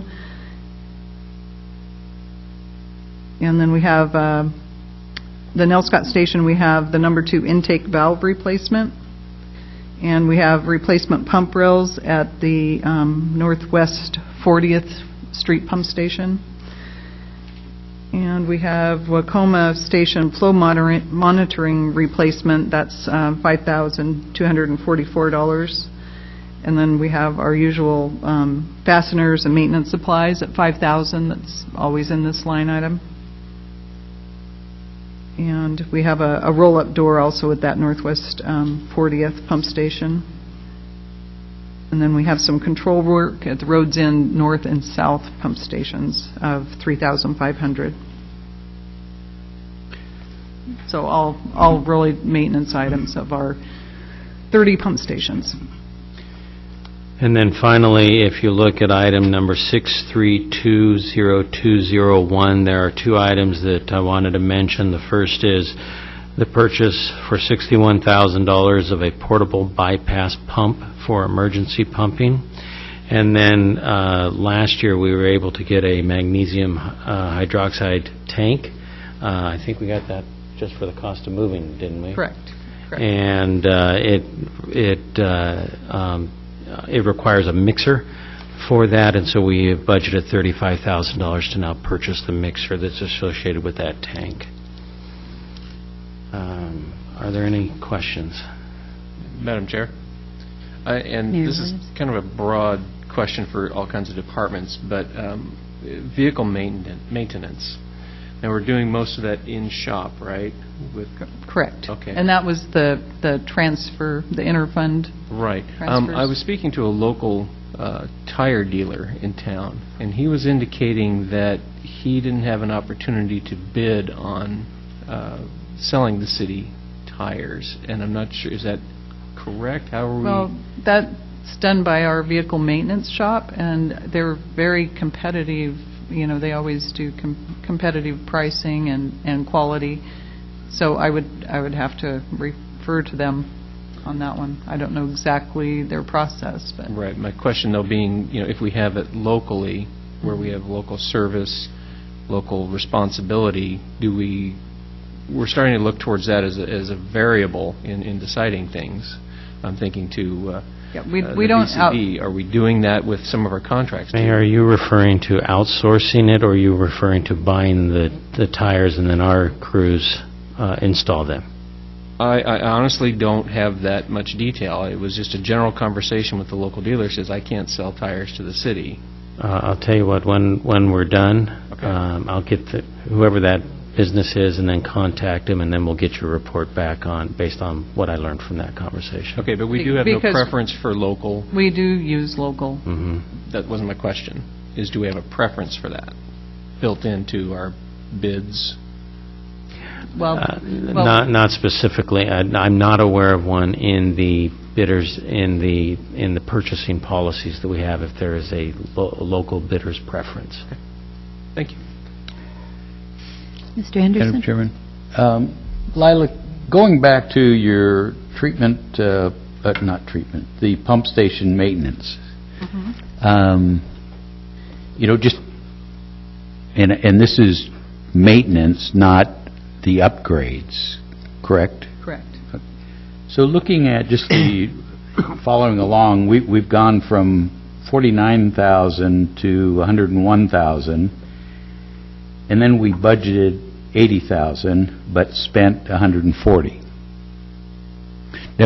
So the question, what I'm looking for is there, I know we're also going along and upgrading the pump stations. My concern, just looking at this, because now we're budgeting 173,000, the concern says even though we're upgrading the pump stations, the maintenance of those upgrades are costing us a hell of a lot more than we suspected, I guess. So I guess I'm wondering, are there really other things in here that aren't your normal maintenance, or perhaps every 5 years, to pick a number, something unusual happens that you really have to go after pump stations that creates this bumpy along the way? Right. There's always variables on each year, depending on what pumps you need to replace, the age of the pumps. We have 32 pump stations, and so even though we upgrade a pump station every year at either $500,000 or $1 million, you still always have different maintenance, and so we try to anticipate that. But if we have a pump go down, like in the 3rd Street pump station, it can be $40,000 to rewind that pump and fix that pump, and so they're run hard all the time. And so the one thing I think in this one that's driving it up is the fact that we had a service company, we had Peterson Cat bid on looking at all of our generators, and so then we ended up with a service list of things that we needed to change, and so that is part of the thing that made this particular one go up. But any given year, you can look back at 2013-14, it was 100,000. In 2012-13, it was 50,000, rounding numbers on actuals, money spent. I guess I'm wondering, is this that different from when you look at street overlays, and earlier you talked about a 20-year life? Is there such a thing in this line item, too, that you look at, a 5-year life of pumps or generators, and so we should start, to take some of the bump out of this, I'm wondering if we should be putting some aside every year to kind of level out, and maybe that's what the ending balance does. I don't know. Essentially. And you never know which pumps are going to wear out. We do testing on all of them. Okay. And then and also the generators. So that's a big change when you look from 2012 to 2015. Wow. In just maintenance of the same number of pumps. Right. And they're just aging pump stations. Yeah. Essentially. And our I&I program, I would hope, would help defer this too, because they wouldn't be running as hard. Okay, thank you. Other questions about sewer utility operations? Okay. The next thing we'll be doing for the next, really the remainder of our presentation, the city has 13 capital project funds. Of these, 9 have capital and other purchases. And so what we're going to do is that I'm going to turn the time over to Lila and Ron and let them go through those and identify it. But I wanted to make bring up one thing for you. Both in the appendix of your budget and then also handout number 4 is a long-term capital plan for both the water and wastewater projects. We're only going to be discussing the projects that pertain to this year, but just know that in your appendix it does include the long-term projects that are available we will be pursuing over the years. And then finally, handout number 5, we had talked about the overlay. This is a follow-up from our previous one in 2012. Our public works crews went and did an evaluation of the conditions of the roads, and that is shown on this map, and then also the overlays that have been taking place since 1983 on those maps. And so those are for your reference, for you to look at. And with that, I'm going to then turn the time over to Lila and Ron to take you through the capital budgets and the bond funds.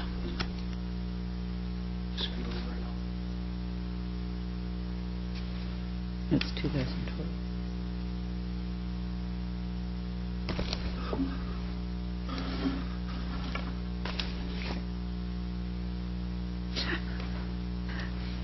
So I think we're going to start with water first. What page, please? Oh, let's go right behind the operations funds, or sewer. I'm just going consecutively in your book, page 56.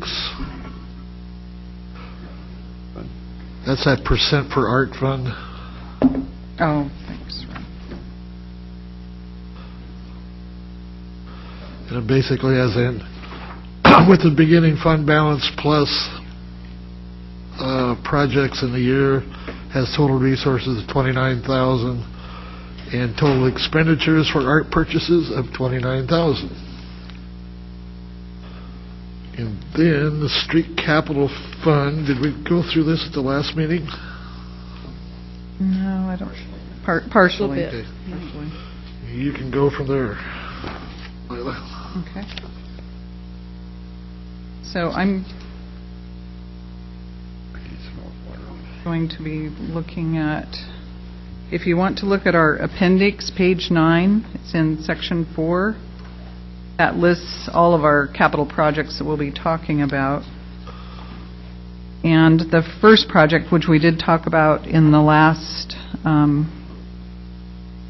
budget meeting, was the Northwest Harbor first phase, starting at Northwest 15th Street to Northwest 17th Street. And so we have $260,000 budgeted for that project. It's ready to bid. We're going to bid it we're going to actually start construction after Labor Day. So we'll be getting that project out to bid shortly. And that was, if you want me to describe the project a little bit more, it was on Northwest 15th and Harbor. So it starts at that intersection where the 15th Street Great Project was completed, down to Harbor, and so Urban Renewal worked on that project, and it was out of their area to go into Harbor, and so that's why we picked it up. It needed ADA improvements, crossing improvements. It's the only beach access that you can actually drive down onto the beach, and so you have cars coming up that beach access onto Harbor, and so we're making improvements to that entire intersection, putting in another retaining wall. And then on the west side, from 15th Street on. We're adding areas of sidewalk that need to be replaced and storm drainage improvements, some water improvements, and some sewer improvements there. We have some fairly leaky lines, and so we always do that before we do an overlay, and ultimately then it would be overlaid. So that will all be in one package for the $260,000. And it includes parking, so we're managing the parking on both sides of Harbor. And then any questions on that one? Okay, on to Southwest Coast, 11th to Bard. That's a project that we've been working on for a couple of years now. We've replaced all of the water service lines from the main line to the properties, and we have looked at the sewer and sewer laterals on that street for any improvements needed. And then we've also run that project through the Sustainability Committee. We're looking for any types of pedestrian access on the sides of the roads where we can widen the road. And then we're also looking at storm. We have a lot of storm issues on that street, so we're trying to remedy those, especially going down the hill toward the Canyon pump station. So the first part of that project. And so it is essentially an overlay of a mile-long area.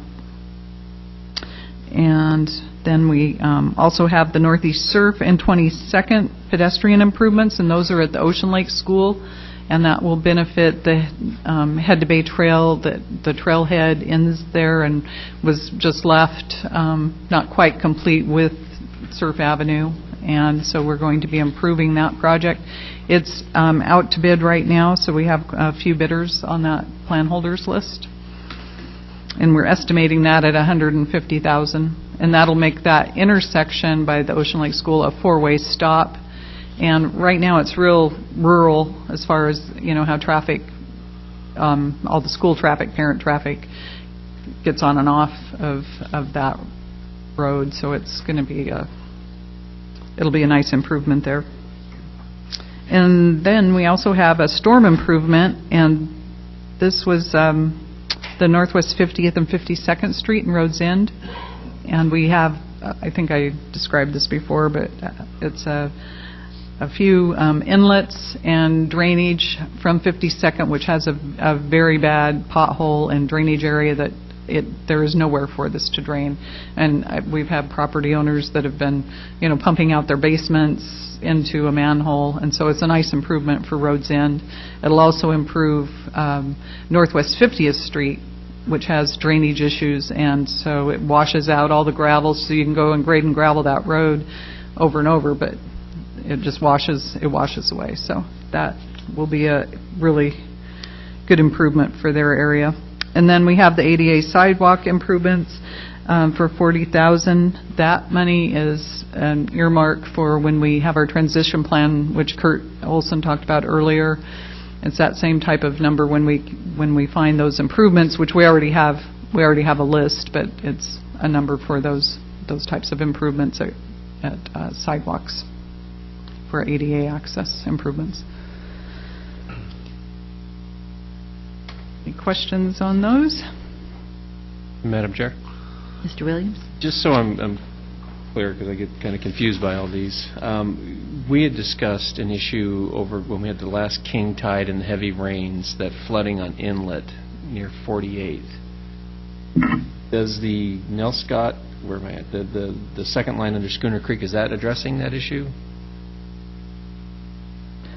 No, we're actually working on that in an operations mode.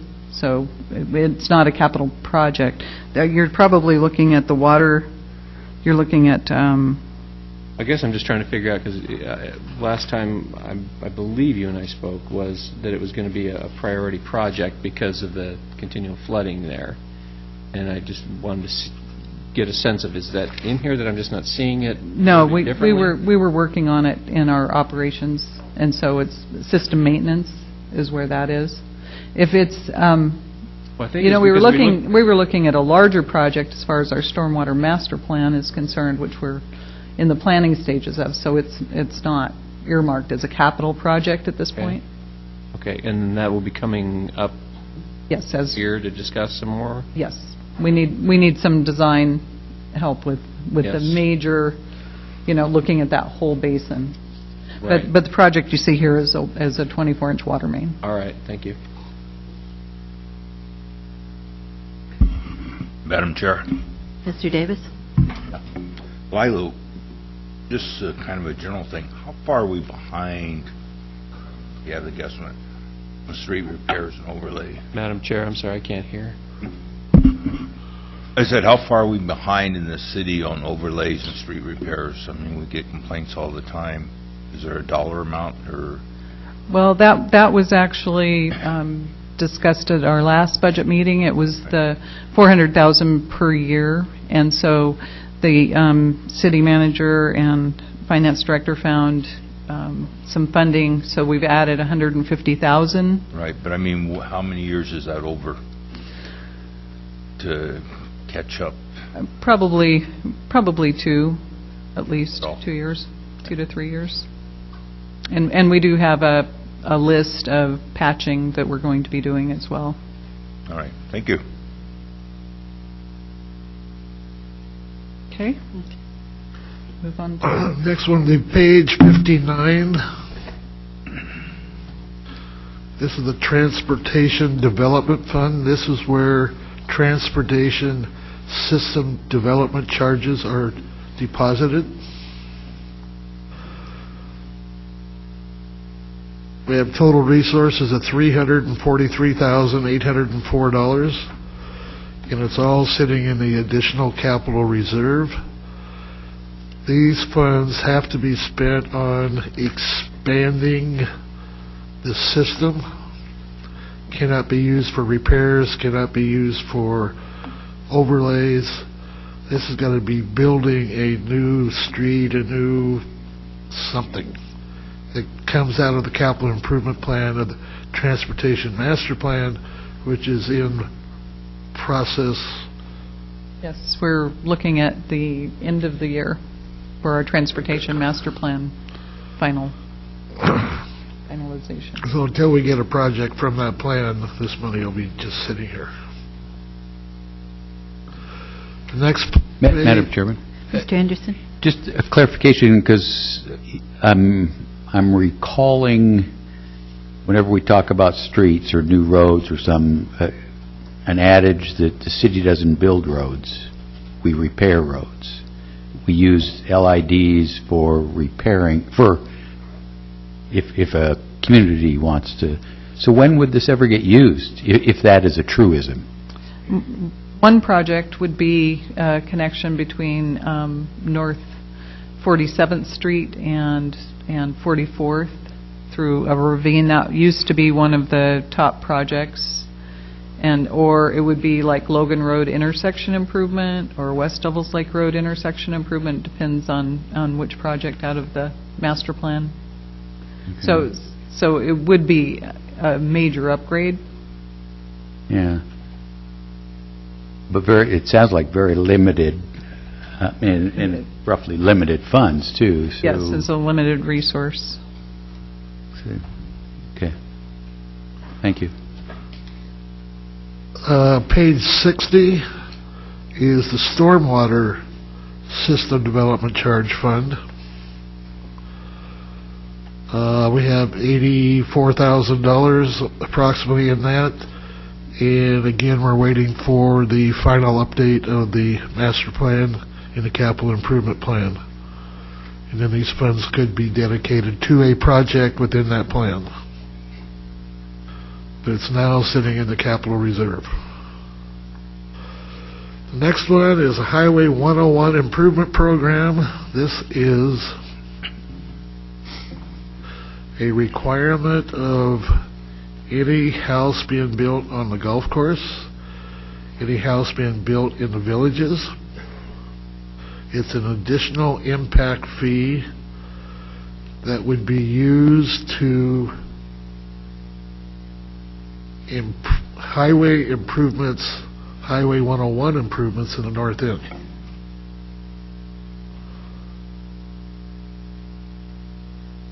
Explain that better. I don't think so. It's Madam just Chair. it's all been put into a reserve so far, and it would include Lincoln Palisades Phase 3 as well. Madam Chair. Mr. Ryan? This is the money that would be utilized in a state project which required matching funds, correct? Correct, Probably, it could yeah. be, yes. Because we get to the next one, which is intersection improvement, and this is actually funds that are going to be used in Nelscott at South 32nd Street for the signalization. These funds came from two sources. They came from the Ridge Apartments as part of their development fee, and come from Olivia Beach. Olivia Beach, And, the and, contribution of and these funds are already allocated to be spent on 32nd Street intersection. We have a agreement with ODOT for that. that was part of their development permits were to contribute to that project. Madam Chair, Mr. Narcos? would the improvements at Northwest 22nd come from here, Lila? Be funded from this intersection improvement? No, those were funded partially from urban renewal and public works. And so those are, This whole 130,000 would go to Nelscott. Okay, it actually goes to ODOT, it's matching funds. thank you. Yeah, because the project is more than that. Pardon me? The signalization is more than the 130. Yeah. That's just our contribution to it. Thank you. Madam Chair? Mr. Williams? Quick question, just so I'm clear. On the allocation from TRTs, that was set by charter, is that correct? Okay, so we can't touch that here then. Good, all right, thank you. Okay. Okay, water capital, Lila. All right, water capital, I'm actually going to my appendix, page 9. We have the D River Intertie project, which is $225,000. That has been on our list for quite some time. It was in our original master plan, and we have it budgeted this year to complete. We have some trouble with the 10-inch steel line that's on the ODOT bridge, D River Bridge. And so what this would do is intertie on either side of the bridge into our 24-inch main. So we have a 12-inch main line or a 10-inch main line that we would be abandoning and tying in on either side of the bridge. So a water line will not be on the bridge in the future. And so it's a safety measure instead of trying to bore underneath D River, which you know what the cost of that is just for electrical. So, and we already have our sewer line underneath D River. It's bored underneath, and we have the water line as well. So we're intertying on either end of that bridge on the line that's in the street. And so that's what this project is. Any questions on that one? Okay, and then we also have the Holmes Road water line replacement. This, actually, it's near West Devils Lake Road and 101. It's a section, about an 800-foot section of water line, and this is where we found one of our major leaks. And so we repaired the first leak, but the road had been built up in that intersection, and so our water line is about 12 to 13 feet deep. And when your water line's that deep, you know, it should only be about 4 feet deep. You can't tell if the line's leaking unless you have the high-end leak detection equipment, which we do have now. And so that line is leaking. It was our second leak, just not as much as the first one. And so that's budgeted at $75,000 to replace that line and bring it up to the right elevation. So that's what that one is. And then we also have these are two projects listed. The Schooner Creek Bridge crossing. Don't go there yet. Okay. Southeast 48. Okay. That's in these funds. Okay. And then the 48th Street slide area, we discovered that our 24-inch line is underneath a wall there, and so we are going to be moving our 24-inch water main. We have the pipe already recycled pipe that we've used off of these projects for some time. And so we're going to move that line into the street. And so we just discovered this when we were repairing the water line from the slide area. And so that will be, we're estimating 80,000, budgeting 80,000 for that project. And we already have it designed, so we're ready to get that one done. And I should explain, what you're seeing here as one fund is actually three funds. There's a water replacement capital fund, there's a system development charge reimbursement fund, and there's a system development charge improvement fund. A lot of times the projects will overlap, so we budget them as one fund, but we keep track of them accounting-wise and individually as three separate funds because we're legally required to. The next item in this fund is a transfer of $100,000 to the water bond fund.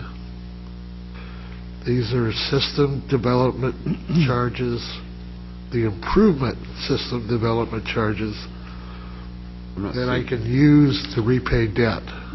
Back up here, water fund. There's a couple reasons to repay that debt as quickly as possible, but I'll get into that a little bit later. But that's the other expenditure out of this particular fund that you're looking at. On the next page, this is the fund. This is the construction, the bond construction fund. This is the $4 million we borrowed last February. This is what we've done with it and what we plan on doing next year with it. And I'll turn it back to Lila. That's on page 64. We were still in the appendix, trying to find this stuff. Sorry. So what page are we on, Ron? 64. 64. Thank you. Okay. So I just want to make sure my numbers match your numbers. They do. Okay. So we have designed the Schooner Creek Bridge crossing, and that's a boring project at the south end of town. And the project actually goes from 63rd Street near ProBuild all the way to the gazebo on the other side of the bridge on Schooner Creek. And then it also has some improvements at 51st Street. So the project will be in the roadway, off the edge of the roadway. And the reason for this project, we have the Drift Creek water line we improved, and so this will actually fill our reservoirs if something happens to our 24-inch line that's on Schooner Creek up to at least High School Drive. And so the project, what we're doing is upgrading that line from a 10-inch, it's AC in locations and steel in other locations, but it's a 10-inch line. And so what we will do is upgrade it to a 12-inch line. Right now it's on the edge of the bay, and we have beam breaks in the AC. It's a concrete line, and the beam breaks go all the way around the pipe, and we've had a couple of those. And if this line breaks, it's going to wash out that roadway, and we've talked to Army Corps and did a lot of research on this. We've been working on this for quite a few years actually. And so so we're going to replace the line. We'll have a section that we're going to bore underneath Schooner Creek, and so it's a fairly long section of boring. And the line that we're putting under the creek will be a high-density polyurethane line, and it will be 16 inches in diameter for future growth. And then when it comes back up on the other side, it'll be a 12-inch line connecting into an existing 12-inch line. And so that's that project. It's that one section of it is $600,000, and then the other section is $400,000. So the Cutler City to the bridge is $400,000, and then the crossing, boring, and improvement toward 51st Street. Because we'll have to cross. It's on the east side of the bridge right now, attached to the bridge, and so this will get us off another bridge, and it's just a safer place for our water line during any type of big catastrophe or bridge replacement. We've also placed the line outside of any future, as much as we can guarantee, where ODOT would put a new bridge for that. We're way to the west. And so I think we're going to be out of the way if there's any future. They don't I don't think they even have that bridge on the list for replacement. Their funding for bridge replacement is very, very low. So that's the description of that project. Do you have any questions on that one? Okay, do you want me to go on to the... Okay, we have another section of this line is leaking. It's a leaking 10-inch steel line from approximately Rejuvenation Spa up to the RV park. It was a section that we did not replace when ODOT did their overlay because they said they had overlaid that section and they weren't going to overlay it. Well, they ended up doing that. We didn't want to tear up the road, but that line is leaking. It's the one section we didn't get replaced, and so that's a project that we have approximately $240,000, and so that has been designed. It's ready to bid with this other project, and that will finish off our redundancy and being able to fill our reservoirs similarly to the 24-inch filling our reservoirs. And so if we have any issues on Schooner Creek, that's going to help us. And it has already helped us. When we did the 48th Street slide section, we were using that line, but it wasn't quite enough. If it was summertime, it wasn't enough. And so doing these upgrades will add to that, plus getting us new line that we need. Sure. Ms. Ward. When you say, for example, that one line is leaking between the motorhome court and Rejuvenation. Fleet Avenue. Do you know how much they're leaking? Is there any way to tell? Well, we can estimate that. It's an old steel line, and there was so much of that line in Taft, we ended up replacing all of it with 12-inch PVC during the Taft project. And so there's certain sections of it, like at the top of the hill, that can look like new, but it depends on the groundwater situation. And so the line that was down in the lower Taft area was leaking all over the place. And so this one, we can physically see leaks happening in front of the fitness area and the food mart, and so we can hear it leaking as well. So how much water has to leak out before it's $250,000? How much? $250 to fix the leak? Is that right? Well, it's $250 to fix the line, which could actually break because it's that old. How many feet are you replacing? That's probably a good. I don't have that right off, but a good 500 feet at least, or more. It's probably more like 1,000 feet of line from that section. But you can't really calculate it that way. It's an old line. It's gonna break when it has leaks on it like that, and when we know how deteriorated that old steel line can be. It's a risk to leave it there. Okay. And up above, I'm still on page 64, and there's $60,000 for engineering design. And that is for a line replacement between Northeast 22nd and Holmes Road. And that line will be replaced the following year. We're just providing money to get it designed and ready for that time. Yeah, that was one of our replacement lines in our master plan. And so that adds capacity to our hospital and helps fill our reservoirs, and so it was an important project. And then down under debt service, there's a payment for $382,000. This is the final payment on the watershed land purchase we made from Lincoln County. So we'll get that paid off August 1st. That's great. Madam Chair, Mr. Anderson? Mr. Attorney, is that an early payment? Because... Yes. Okay, it is. Well, and the reason That's what I was is looking for.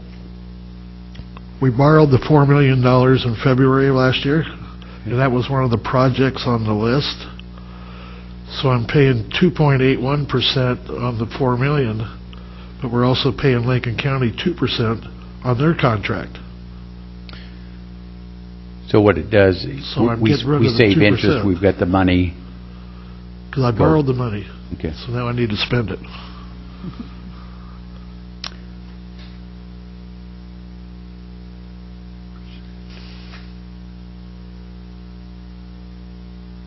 Okay, now we're to page 66.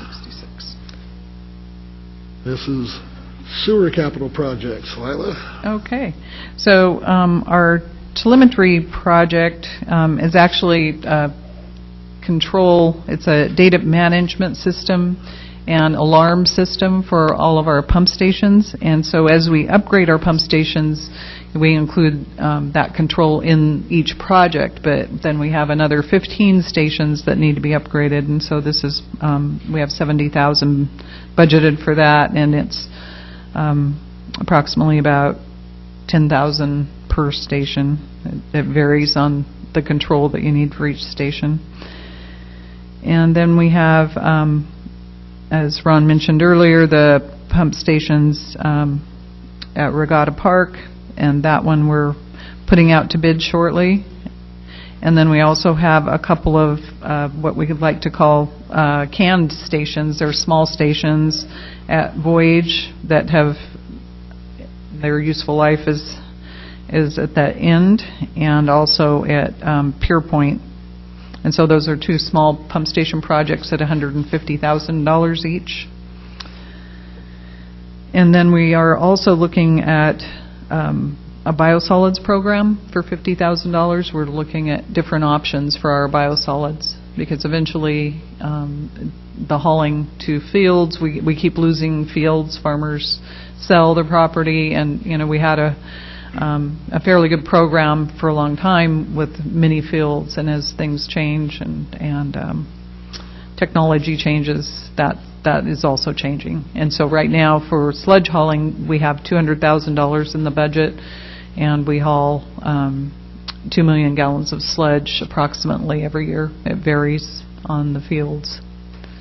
And so we're looking at other options of dewatering and other ways to take care of that. And the technology is still changing all the time, and so we're looking into that right now. So we've budgeted $50,000 to work on that program. Any questions? I see that $400,000 were budgeted last year for that line item, but nothing was spent. Right. We ended up doing the design, and the design ended up a little bit more complicated than we thought. So we're replacing pumps and controls, and so we just we essentially rolled it over. So we'll be ready to go out to bid with that project shortly.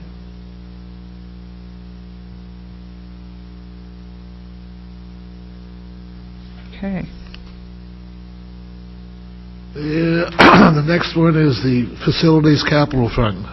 This is the one that's 100% funded by TRT. This was the original TRT that was used to pay off the bonds for this building. Then once the bonds were paid off, the funds could be used for any other capital need of the city. And so, as an example, the $1 million expansion of the library came directly out of this fund. And Lila has some good news about the projects in this fund. I do. We had budgeted $450,000 originally for the 3 elevator replacements, and as we were bidding them, our bidders, we did a request for proposal, and we ended up with 2 bidders, and we had one proposal that was lower, obviously, than the other, and so we will be bringing that to council. But they recommended, both contractors recommended not replacing some of our hydraulics underneath the elevators. They're still in good condition. And so we're down for all three of our elevators. Replacement is at $250,000 because of that. And then also, we would be doing the floors separately from that contract. So that'll be on top of it. So we'll probably be back up to around the $300,000 mark. So that's $150 less than we thought it would be. And that'll be actually on the next council agenda in June for award. And then we have been working on an electronic sign for the City Hall entrance and some improvements to the entrance to City Hall. And so we have budgeted approximately $93,000 for those improvements. And then we also have in that line police station planning. So for a new police station, we have $50,000. And then I continually try and replace carpet on this floor, and so I have $30,000 for carpet purchase and installation. And then every year we try to do. I try to do a few of the HVAC replacements on this roof. We have 17 HVAC units, heating, ventilation, and air conditioning units. And so this year we're just doing two small ones. They're the fourth floor carrier server room and then the server room on this third floor. And those are at $8,000 for both of those. And that gets us to our bottom line of $651,000. Minus the 150, so. And okay, land purchase. It's not really buying land.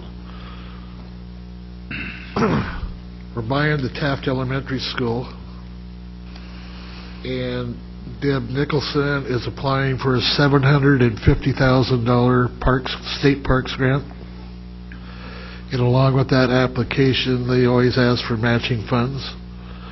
This $100,000 is what she can show state parks that the city is willing to put into the pot for this grant. So that's what it's for. If we don't get the grant, it doesn't get spent.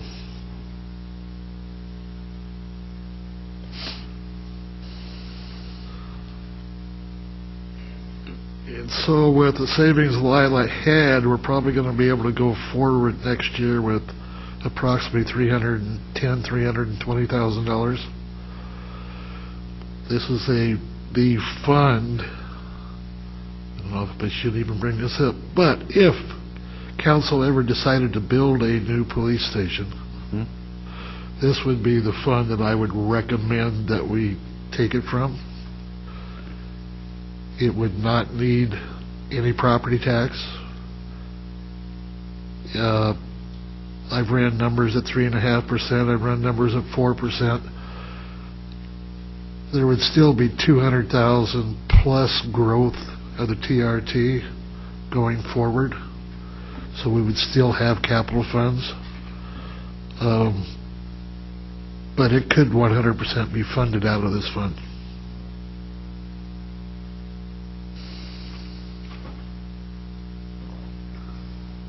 But that's a future. Nothing to do with this year's budget. Future. I see that there's $50,000 proposed for the community center improvements. Are there projects in mind for that? It's the lighting project. Do you know about that? I don't really know too much about it. But oh, Gail seems to. Gail here? There she is.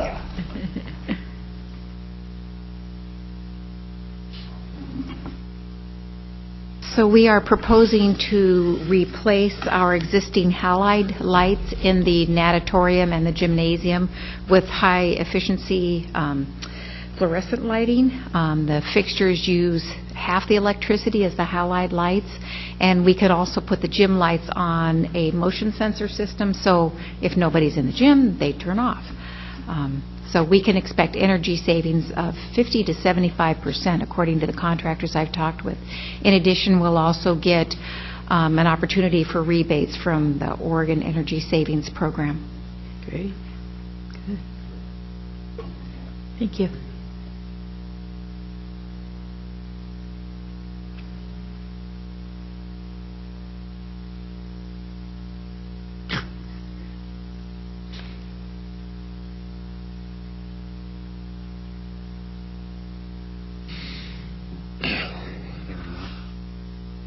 You done? Yep. Okay, I think that brings us to an end of the capital projects.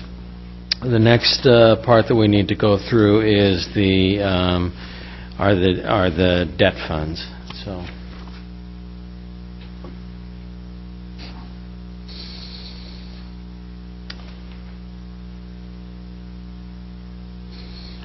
Yeah. Okay, page 80. We'll actually go to 79 first. Are we going to go back to 69? Did we miss one? Yeah.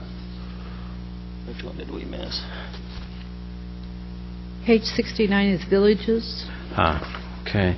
The villages at the Cascade Head Fund, just a couple expenditures to mention on this. As far as the materials and services, we do have maintenance costs that are associated with the ownership of the villages. We also put $30,000 in there for miscellaneous contracted services. As the City Council will recall, the staff has been commissioned to look at the sale of a portion of the village's development. We will be coming back to you probably in about a month, or maybe the 1st of July, with some plan to move forward with that. It's going to be a two-prong plan. The first is for the disposition or the sale of the Fernwood area, and then the second is to look at the rest of the development's master plan and see if that is still the viable master plan, or do we continue to proceed down that, or does it need to be updated? It's several years old, and so we will be approaching you on that two-prong approach. And so if there are any contracted services that need to be associated with looking at that master plan, it would come out of this budget. Thank you.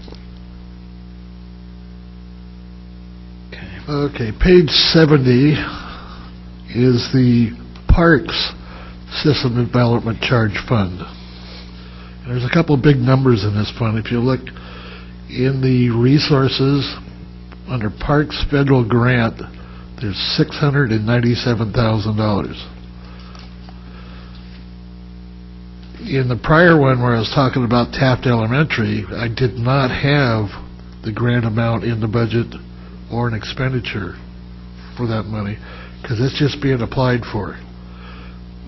$645,000 of this one is the Hood to Bay Trail and has been granted to us. And then there's $52,000 in there for the Parks Master Plan, in which has been granted. So then we come down and spend it, $56,000 on the Master Plan, $825,000 on trail improvements, which leaves us with $2,354. The next one is the Affordable Housing Fund. Basically here,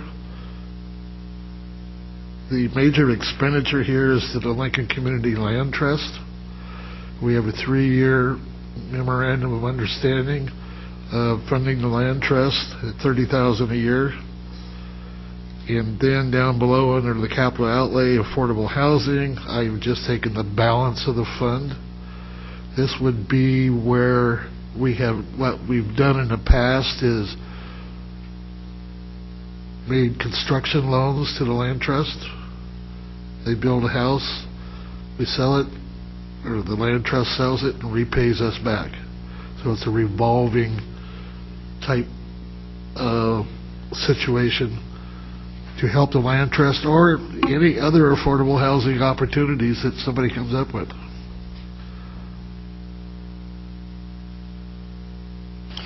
Madam Chair. Mr. Narkis?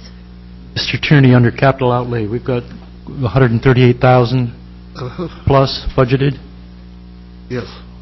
and that is coming from where? The beginning fund balance. Okay, thank you.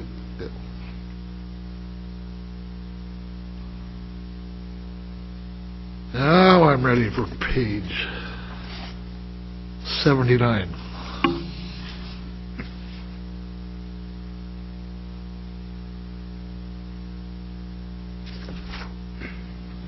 I just want to point out those tax levies again. Middle column where it says the permanent tax rate 4.0996. That's how you certify that particular part. And then on the next column, the 1350000 is the bond levy for the sewer bonds. Next page. Page 80.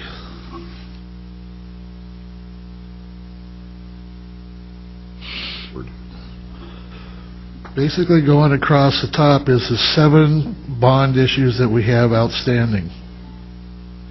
The very first one is the Drift Creek project, and this is the one that when it gets paid off, I would suggest that the revenue that's going to pay it off be incorporated into phase 2 of the water projects I was talking about earlier. We're using SDC improvement funds to make additional payments on this bond issue. 2 reasons. I want to get the fund in a situation where it can borrow money in 2017-18 if council decides they would like to, and it has an interest rate of 3.95, and I'd like to pay it down as quickly as possible. It does not have a good prepayment clause in it. The next one is with Columbia Bank. This is the 10-year water bond that I just sold last February. It's for 10 years, 2.81%. Those two, both of them, are water bonds and are 100% paid by water rates. A transfer from the operating fund to the bond fund. The next column's with Lincoln County. This was the watershed purchase that I talked about a little bit earlier, and it'll be paid off with the one payment. The next one is the next one. We sold sewer bonds in 2005. We sold $15 million of sewer bonds in 2005. We sold an additional $7 million of sewer bonds in 2011. I have refinanced all of the 2005 bonds. They originally had an average interest rate of 4.57%, I believe. This one under Cashmere Valley Bank for 4 years is 1.46%. If you skip over one to the U.S. Bank one, it's at 2.44%. So we made a considerable savings of future interest costs for these sewer bonds. Well done. The middle one under Bank of America,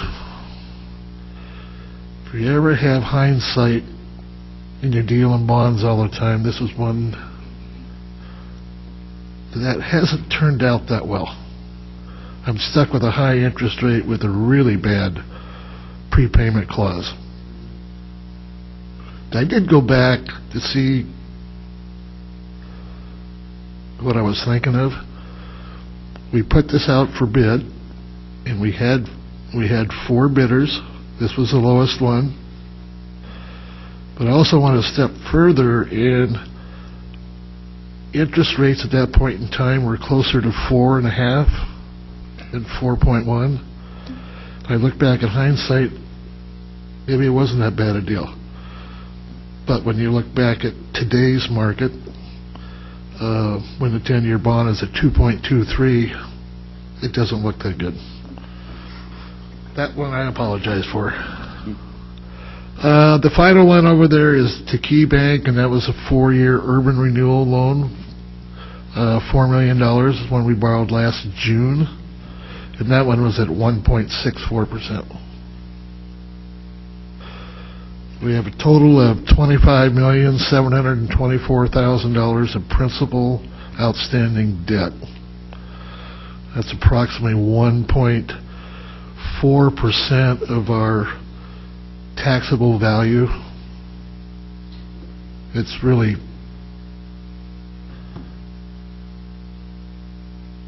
we are low as far as our outstanding debt.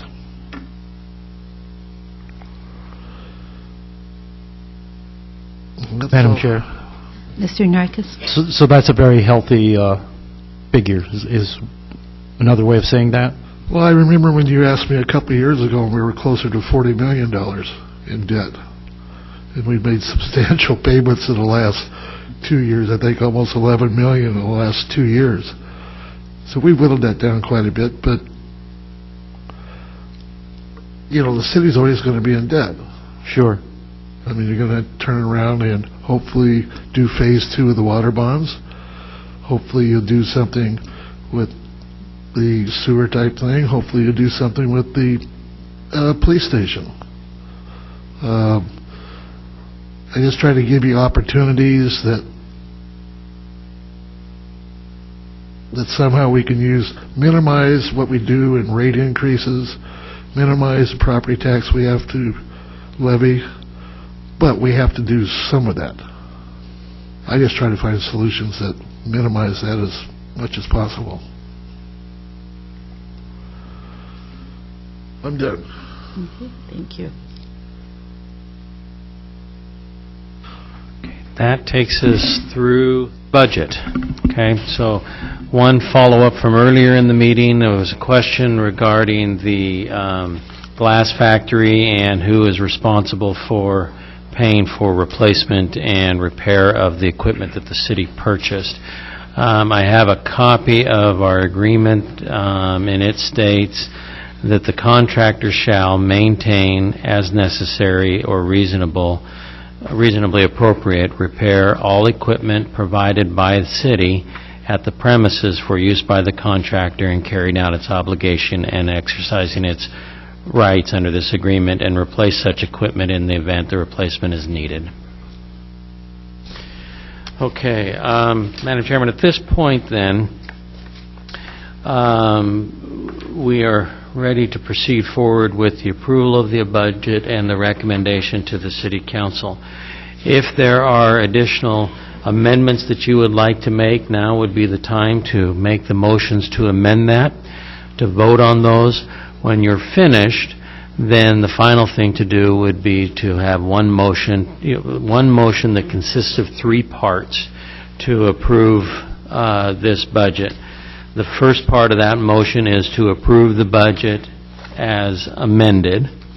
The second is to approve the tax rate, and that tax rate right now is $4.0996, and then approve the sewer bond levy at $1,350,000. And I might add the one amendment that we have discussed. We've made the changes in the budget, but you did not vote on it, is the $10,000 for the microphones. So, Madam Chair? Mr. Williams? If I may, just out of respect for Mr. Barrett and his motion, I want to make a motion again, restating his I'd like to make a motion that we reduce our permanent tax rates from 4.0996 to 3.9863, and offer the chance for a vote on that. Okay. Find the figures. It's been moved and seconded to recommend to the City Council that we reduce our tax rate from 3.9863, No, to that. to 3.9863 from 4.0996. Discussion? Madam Chair, I'd like Mr. Davis. one additional question to Mr. Attorney before we vote on that. With Mr. Tierney? Yeah, on. Attorney. Just from my understanding, on page 1, our budget, we have a starting balance of $15,607. Of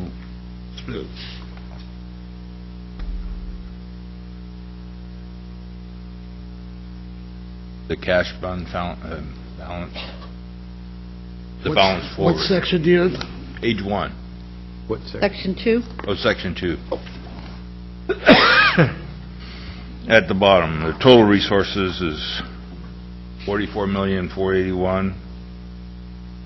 Yeah, $44,841,268. Right.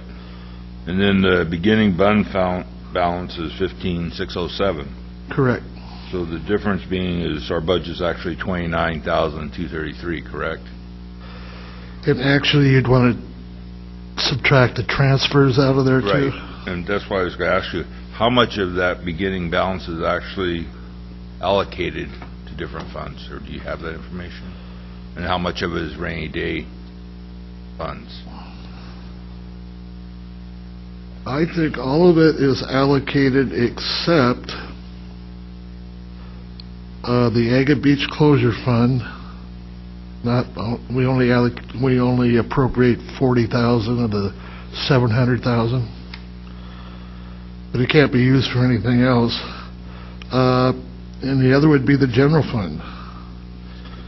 And what do you have in appropriated and unappropriated? Debbie's got to go through that. The next page, there's a column called unappropriated fund balance that shows you the amount of the ending fund balance that we are not budgeting.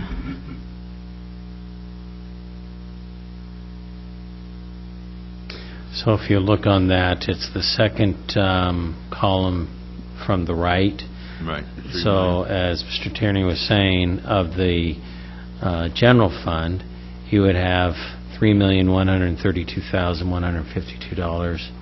Of the Agate Beach closure, it's $674,286.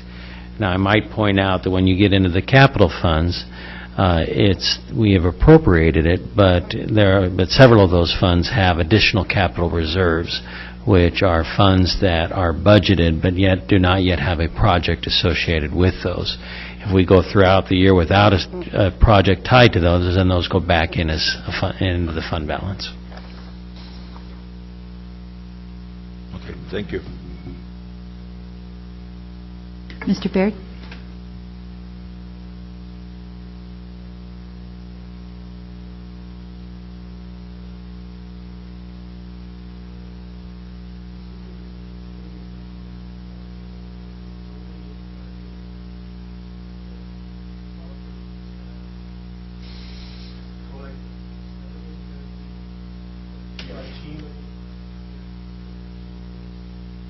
Numbers are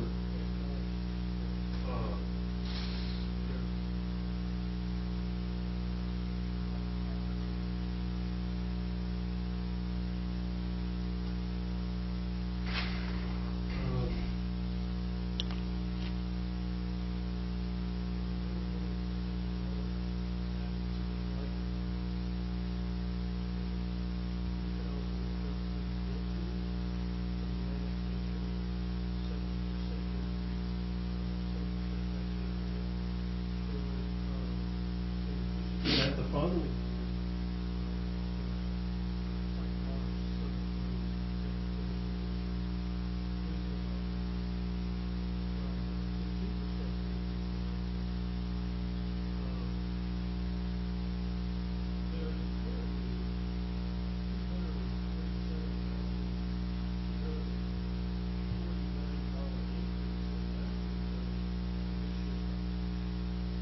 Represents a 6.26%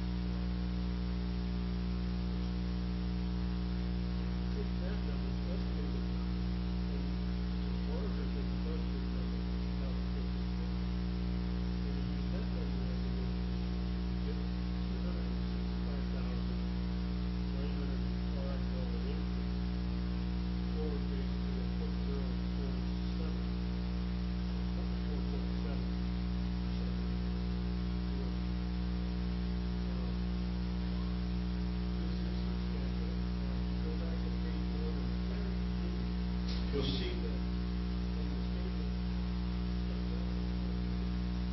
that there's a 5% increase in the budget that will be affected. So the property tax, port tax, increase by 5%. These are the taxable.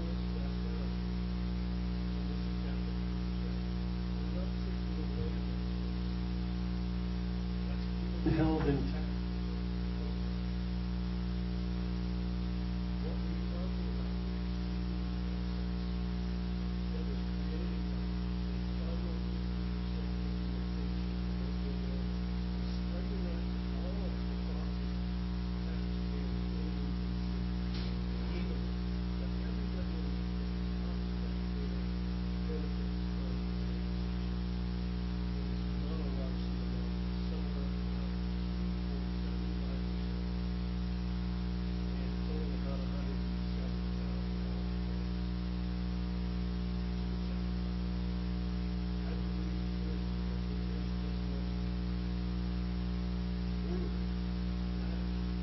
in the budget to be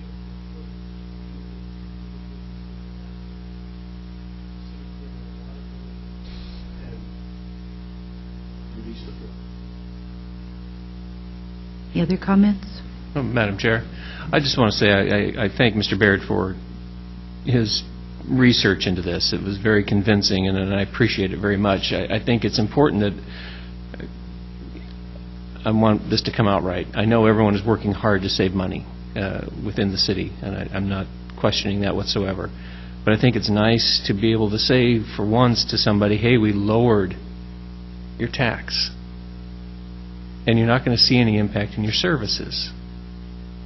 And I don't think that's such a bad thing to say right now. Thank you. Any other comments before we vote? Madam Chairman, may I add just one thing, since we're adding the numbers, just to kind of put the whole picture together, that we had calculated while we were going through this, that estimate is about right. About $175,000 would be the amount that we would be required to cut from the general fund budget. We also looked at what is the savings in the property taxes to any individual home for someone who has a taxable amount on their home of $150,000. The savings would be $16.99, $33.98 if they have $300,000 in taxable value. So. Okay. Any more comments? Madam Chair, I'd just like to say that would be a nice offset for any increase in the utilities. I mean, it would just be I think a good thing a good message for the city to send. Madam Chairman. Mr. Anderson? Mr. Attorney, is there a process for when one lowers, you say this passed and the tax rate lowered, to revert back, or is it always there? Is the city going to have trouble in the future getting back up to where it was given by the legislature? I believe if you under levy like this, you have to do it, you have to make that effort every year.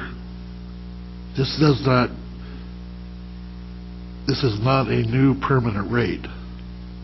Next year when you're sitting here, it'll be 4.0996 again. Okay. You have to make the conscious effort every year to levy less than what you're allowed. Yeah. I think that's right. I'm pretty sure it is. And another question, I guess, Madam Chairman, am I reading the same? There's roughly $600,000 in the general fund going into reserve, or It would increase the fund balance, adding to the fund balance? Yeah, that's now reduced because of one of the changes that you made in the last meeting for the study. So it's now about $535,000. Okay. So I guess again, though it's not affecting the tax or the revenue, what it's saying is the city's not spending all its revenue, which continues to be a good thing. Plus, I'm recalling lots of noise around streets, and it's an unfunded or designated funded element, both parks and streets.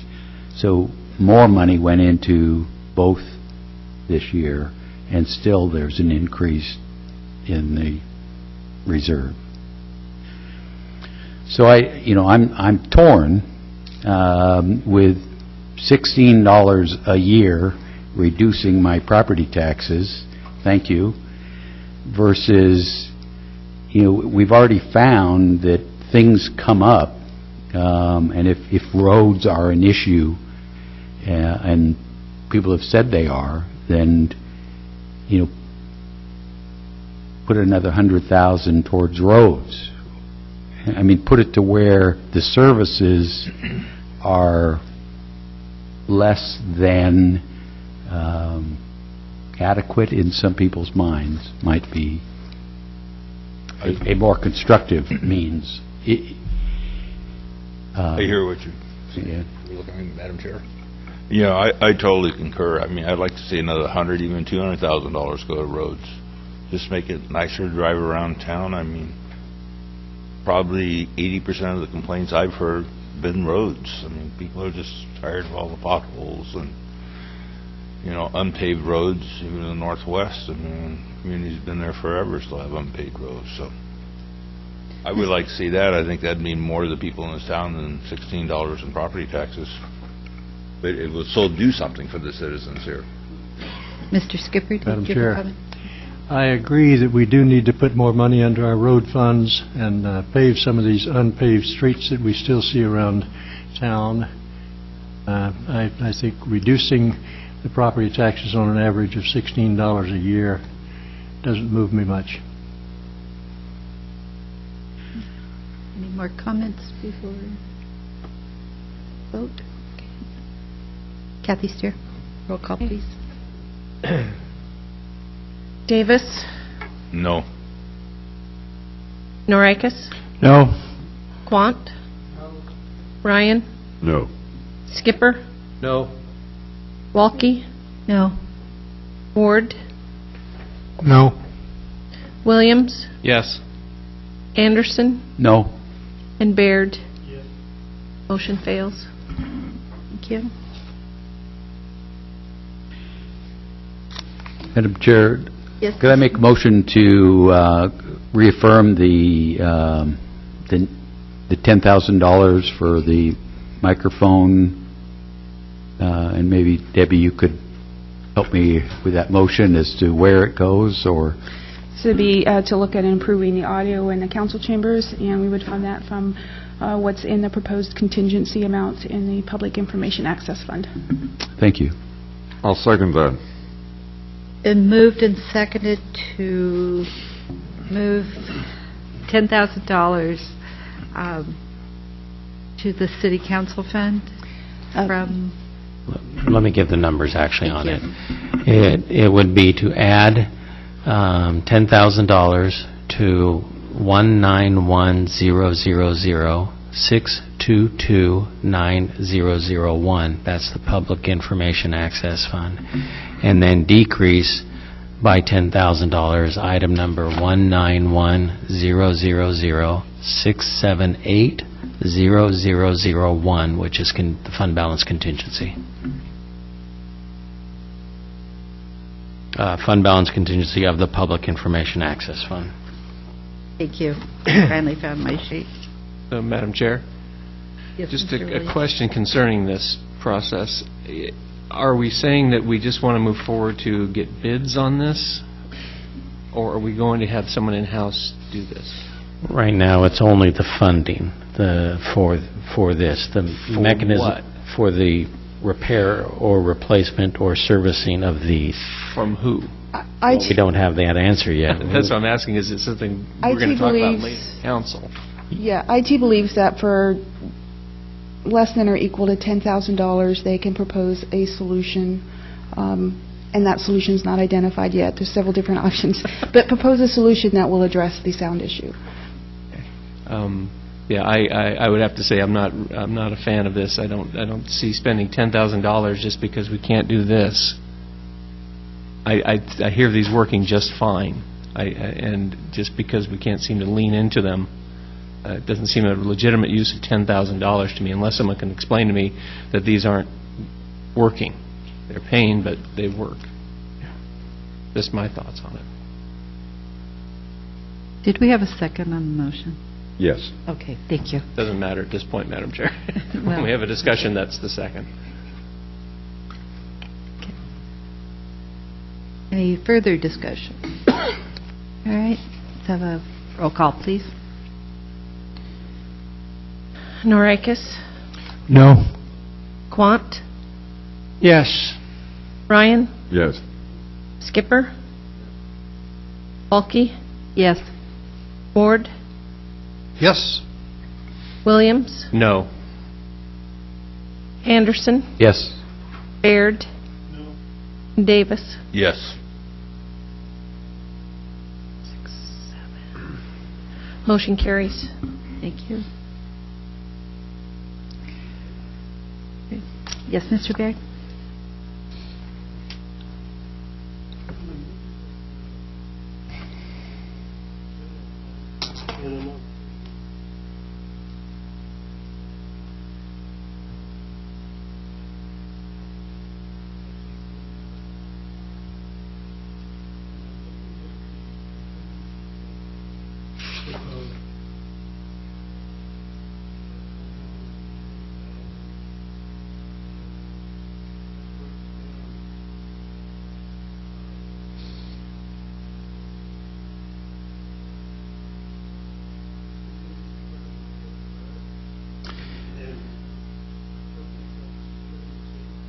Contingency fund is a part of the fund balance.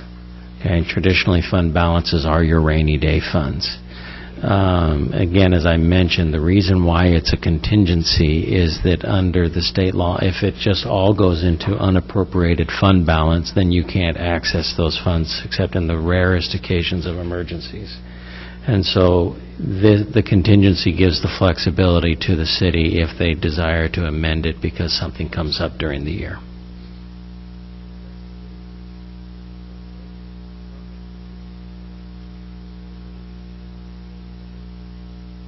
And when, at the end of Well, the original, the beginning fund balance is estimated to be $4,386,166.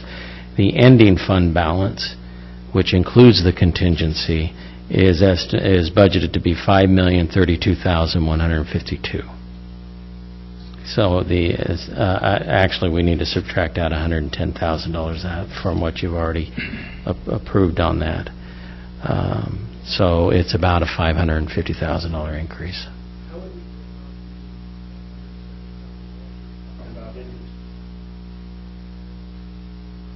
You would make a motion to add $170,000 into the street capital, which would come out as a transfer of this. Second. It's been moved and seconded to transfer $170,000 from the contingency? General fund contingency? You could pull it from contingency or from unappropriated fund balance, either one. Which one? Unappropriated fund balance? And the contingency fund, general fund contingency to the street. It's a transfer to street capital fund? Street capital, thank you. That would include overlay and... Then in the street capital fund, we'd want to add $175,000 to... 170 or 100? I'm sorry, 170. 170. So then we would add 170,000 to the street capital.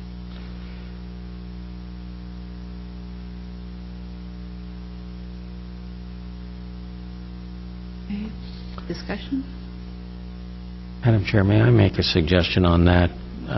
If you don't want to do this, this is fine, but just let me make a suggestion.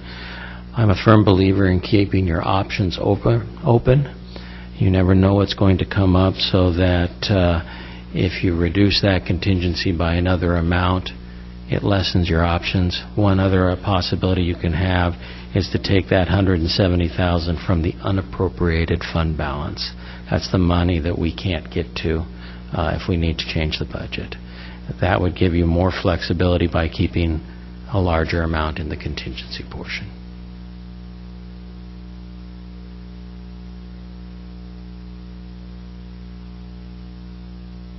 Let's round it off to 200,000 too. Well, your motion. Who seconded it? Wes. We have to- Wes. I seconded the original motion. No, I didn't. Oh, you did, Jim? So, I second the Okay. amendment. all yes. about Thank you. microphones. So it's been moved and seconded to transfer $170,000 from the unappropriated general fund balance to the street capital fund. Okay. Any further discussion? Madam Mr. Chair. Ward?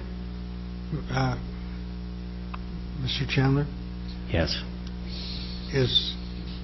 can you quickly, or is it appropriate for me to ask you to give the pros and cons on that motion?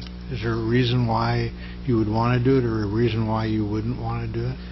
I'm going to have Lila, if you'll come up here for a minute, because she's going to help me answer that question.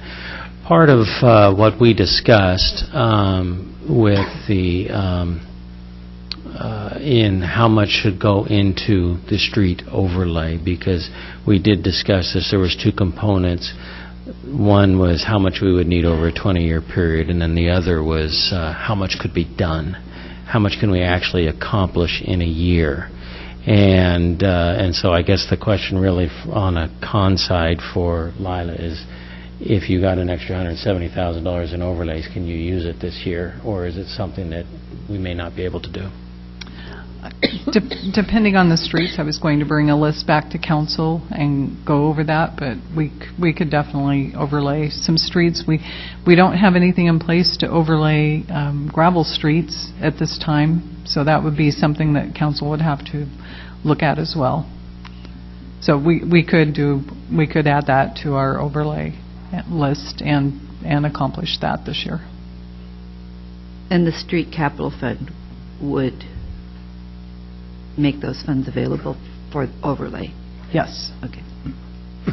And Madam Chair, I'm sorry. If that's the con... Could you speak? I'm sorry. It's a short-term problem, believe me. That was the downside, was that you possibly couldn't get it done this year? Yeah. And the upside is? The upside is we just get that much farther ahead in having the roads. One other possibility, but I don't know that I can really address this now, is that there's so many variables as you predict out into the future where we may end up being. We are predicting that we will see declining fund balances that will come over the next few years.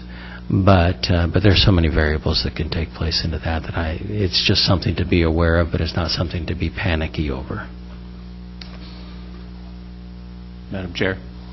So, Mr. Volume? Lila, when you say the question being, could we accomplish these things, it's simply a matter of the materials being available and the manpower to lay them down within the constraints of weather and time. Is that pretty much it? Well, yes, and then the other item of making sure all of our utilities are up to a good standard, so we don't end up having leaks that we have to tear up the road for and that type of thing. And so I would be able to find some streets that we could overlay. I have a list. Okay, already. and then if by some chance you couldn't, that fund could roll over and it'd be there, right? For the next... Yes, that's our... It would, our it would go into the street capital fund balance for next year. So it kind of piggybacks onto what Mr. Chandler said, is I do understand that we may be looking at some shortfalls, and I think that's even more of a reason to get this done now, because our roads are in bad shape. And if we put it off to say, well, we might not have money later. Well, yeah, good point. Let's fix them now. So, just my thoughts on that. Any other discussion? Okay, roll call, please.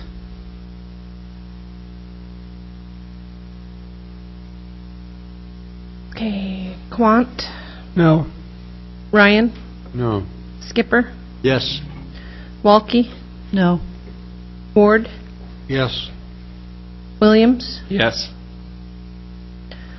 Anderson, Yes. Baird, Davis, Yes. and Norikis. Yes. Motion passed. Motion carries. Thank you.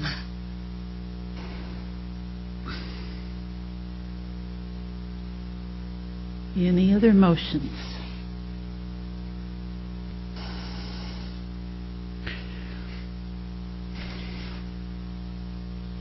Right? Madam Chairman, it's not a motion. Okay. So, but again, same thing I brought up with urban renewal. I'm a little concerned of us not identifying a lot of money for ADA. I think roughly 70,000, and Lila had it in streets and parks, as I recall. And I'm interpreting that, I know there's ADA in new projects, but I'm still focusing on the work we've done, that the city has done, to identifying existing ADA problems. There's a long list, and I guess if I were an inspector looking at Lincoln City, I'd compliment them for all the work they've done, and then be looking at how much annual progress they're making towards clipping that list down. And I guess I was surprised there wasn't any in facilities or buildings and things, and I don't know where the bulk of the issues are and what it costs, but 70,000 seemed a little short. And I'm just wondering if it's a time issue. I know we're in personnel changes there and focus, but with a year ahead of us, can someone help? One comment I would answer to that is, so we have done this study, and there's pages and pages of information from the study, and so one challenge that we've had is getting our arms around that. What can we do? What should we do first, prioritizing it? We have just recently hired an ADA coordinator, so I would suspect that next year this time you could very well have a lot of ADA requests. I think right now that the issue is we just don't know, which of the big capital projects we should be doing now. Okay. That helps. I guess we need to, my suggestion is to keep it in front of the public so that they know that we've not forgotten it. Thank you. I won't make any motions.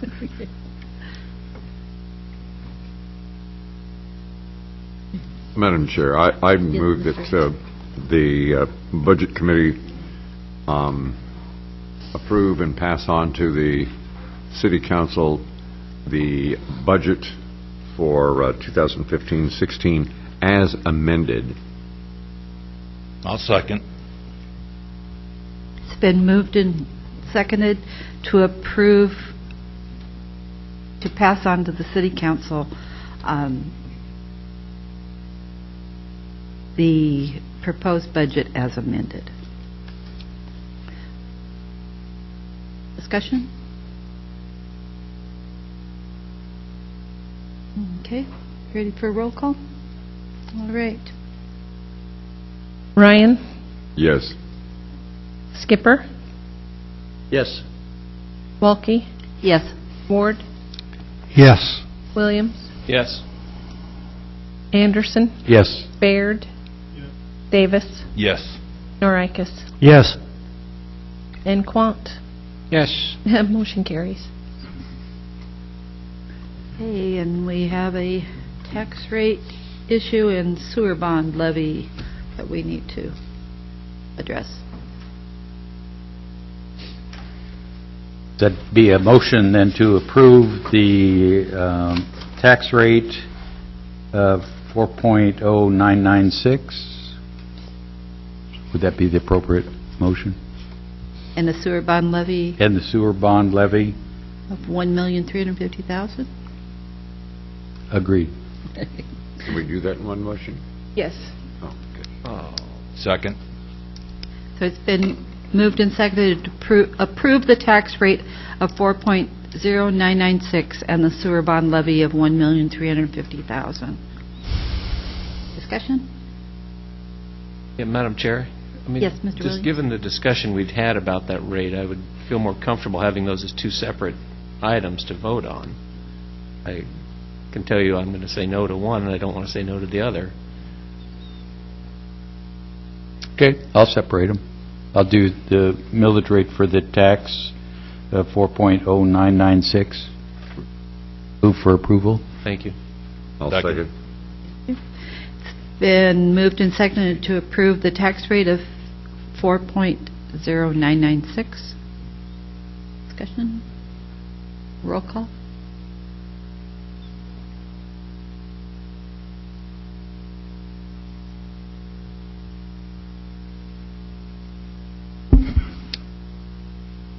Okay, Skipper,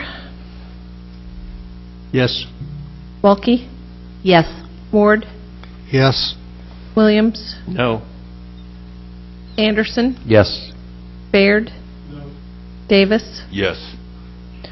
Norikis, Yes. Quant, Yes. and Ryan. Yes.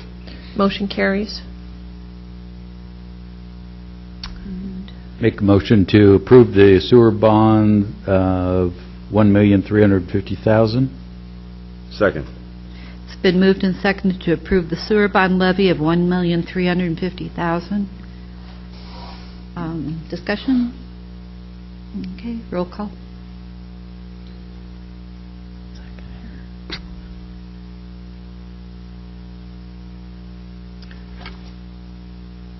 Walke, Yes. Ward, Yes. Williams, Yes. Anderson, Yes. Baird, Yes. Davis, Yes. Norikis, Yes. Quant, Yes. Ryan, Yes. and Skipper. Yes. Motion carries. We're done. I think I have next on the agenda additional comments from citizens present. Anyone here who wants to speak? Comments from Budget Committee members. Madam Chair, if I might.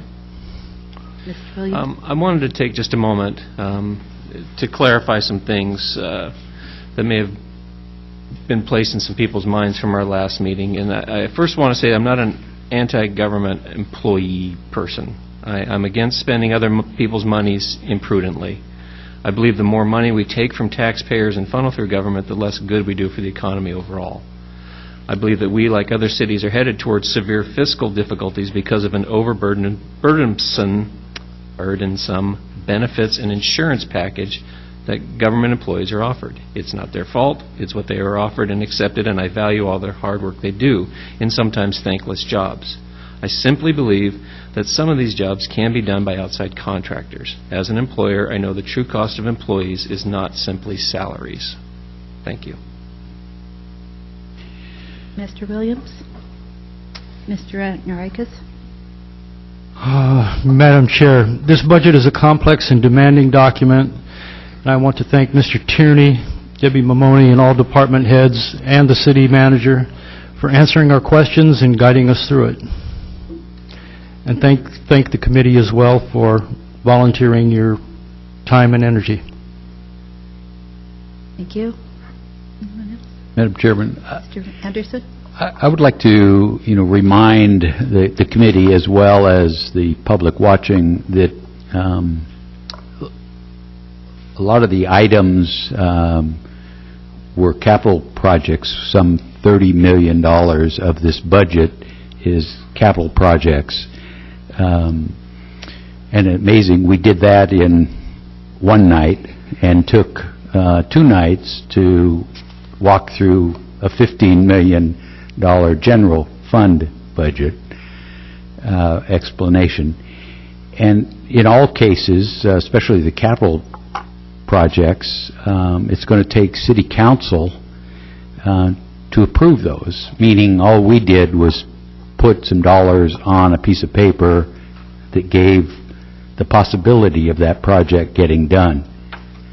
It's still, if I'm not mistaken, going to take city council to hear about the project, take public input, say yes or no through design, through estimates, and then the final bid. So money isn't spent. These are prioritized projects by staff, which is very helpful, but it still takes a council to spend the money and lots of public input. So I know there's been different questions, even from this committee, that sometimes to me sounds like we're approving projects, and in fact, we're not. So I just want to make sure the public hears that. Thank you. Any other comments? Okay. I want to thank the Budget Committee for volunteering their time to assist us with this task, and I want to thank you for electing me chair and conducting yourselves in a courteous manner. And job well done, Madam Chairman. Thank you. Thank you. We're adjourned.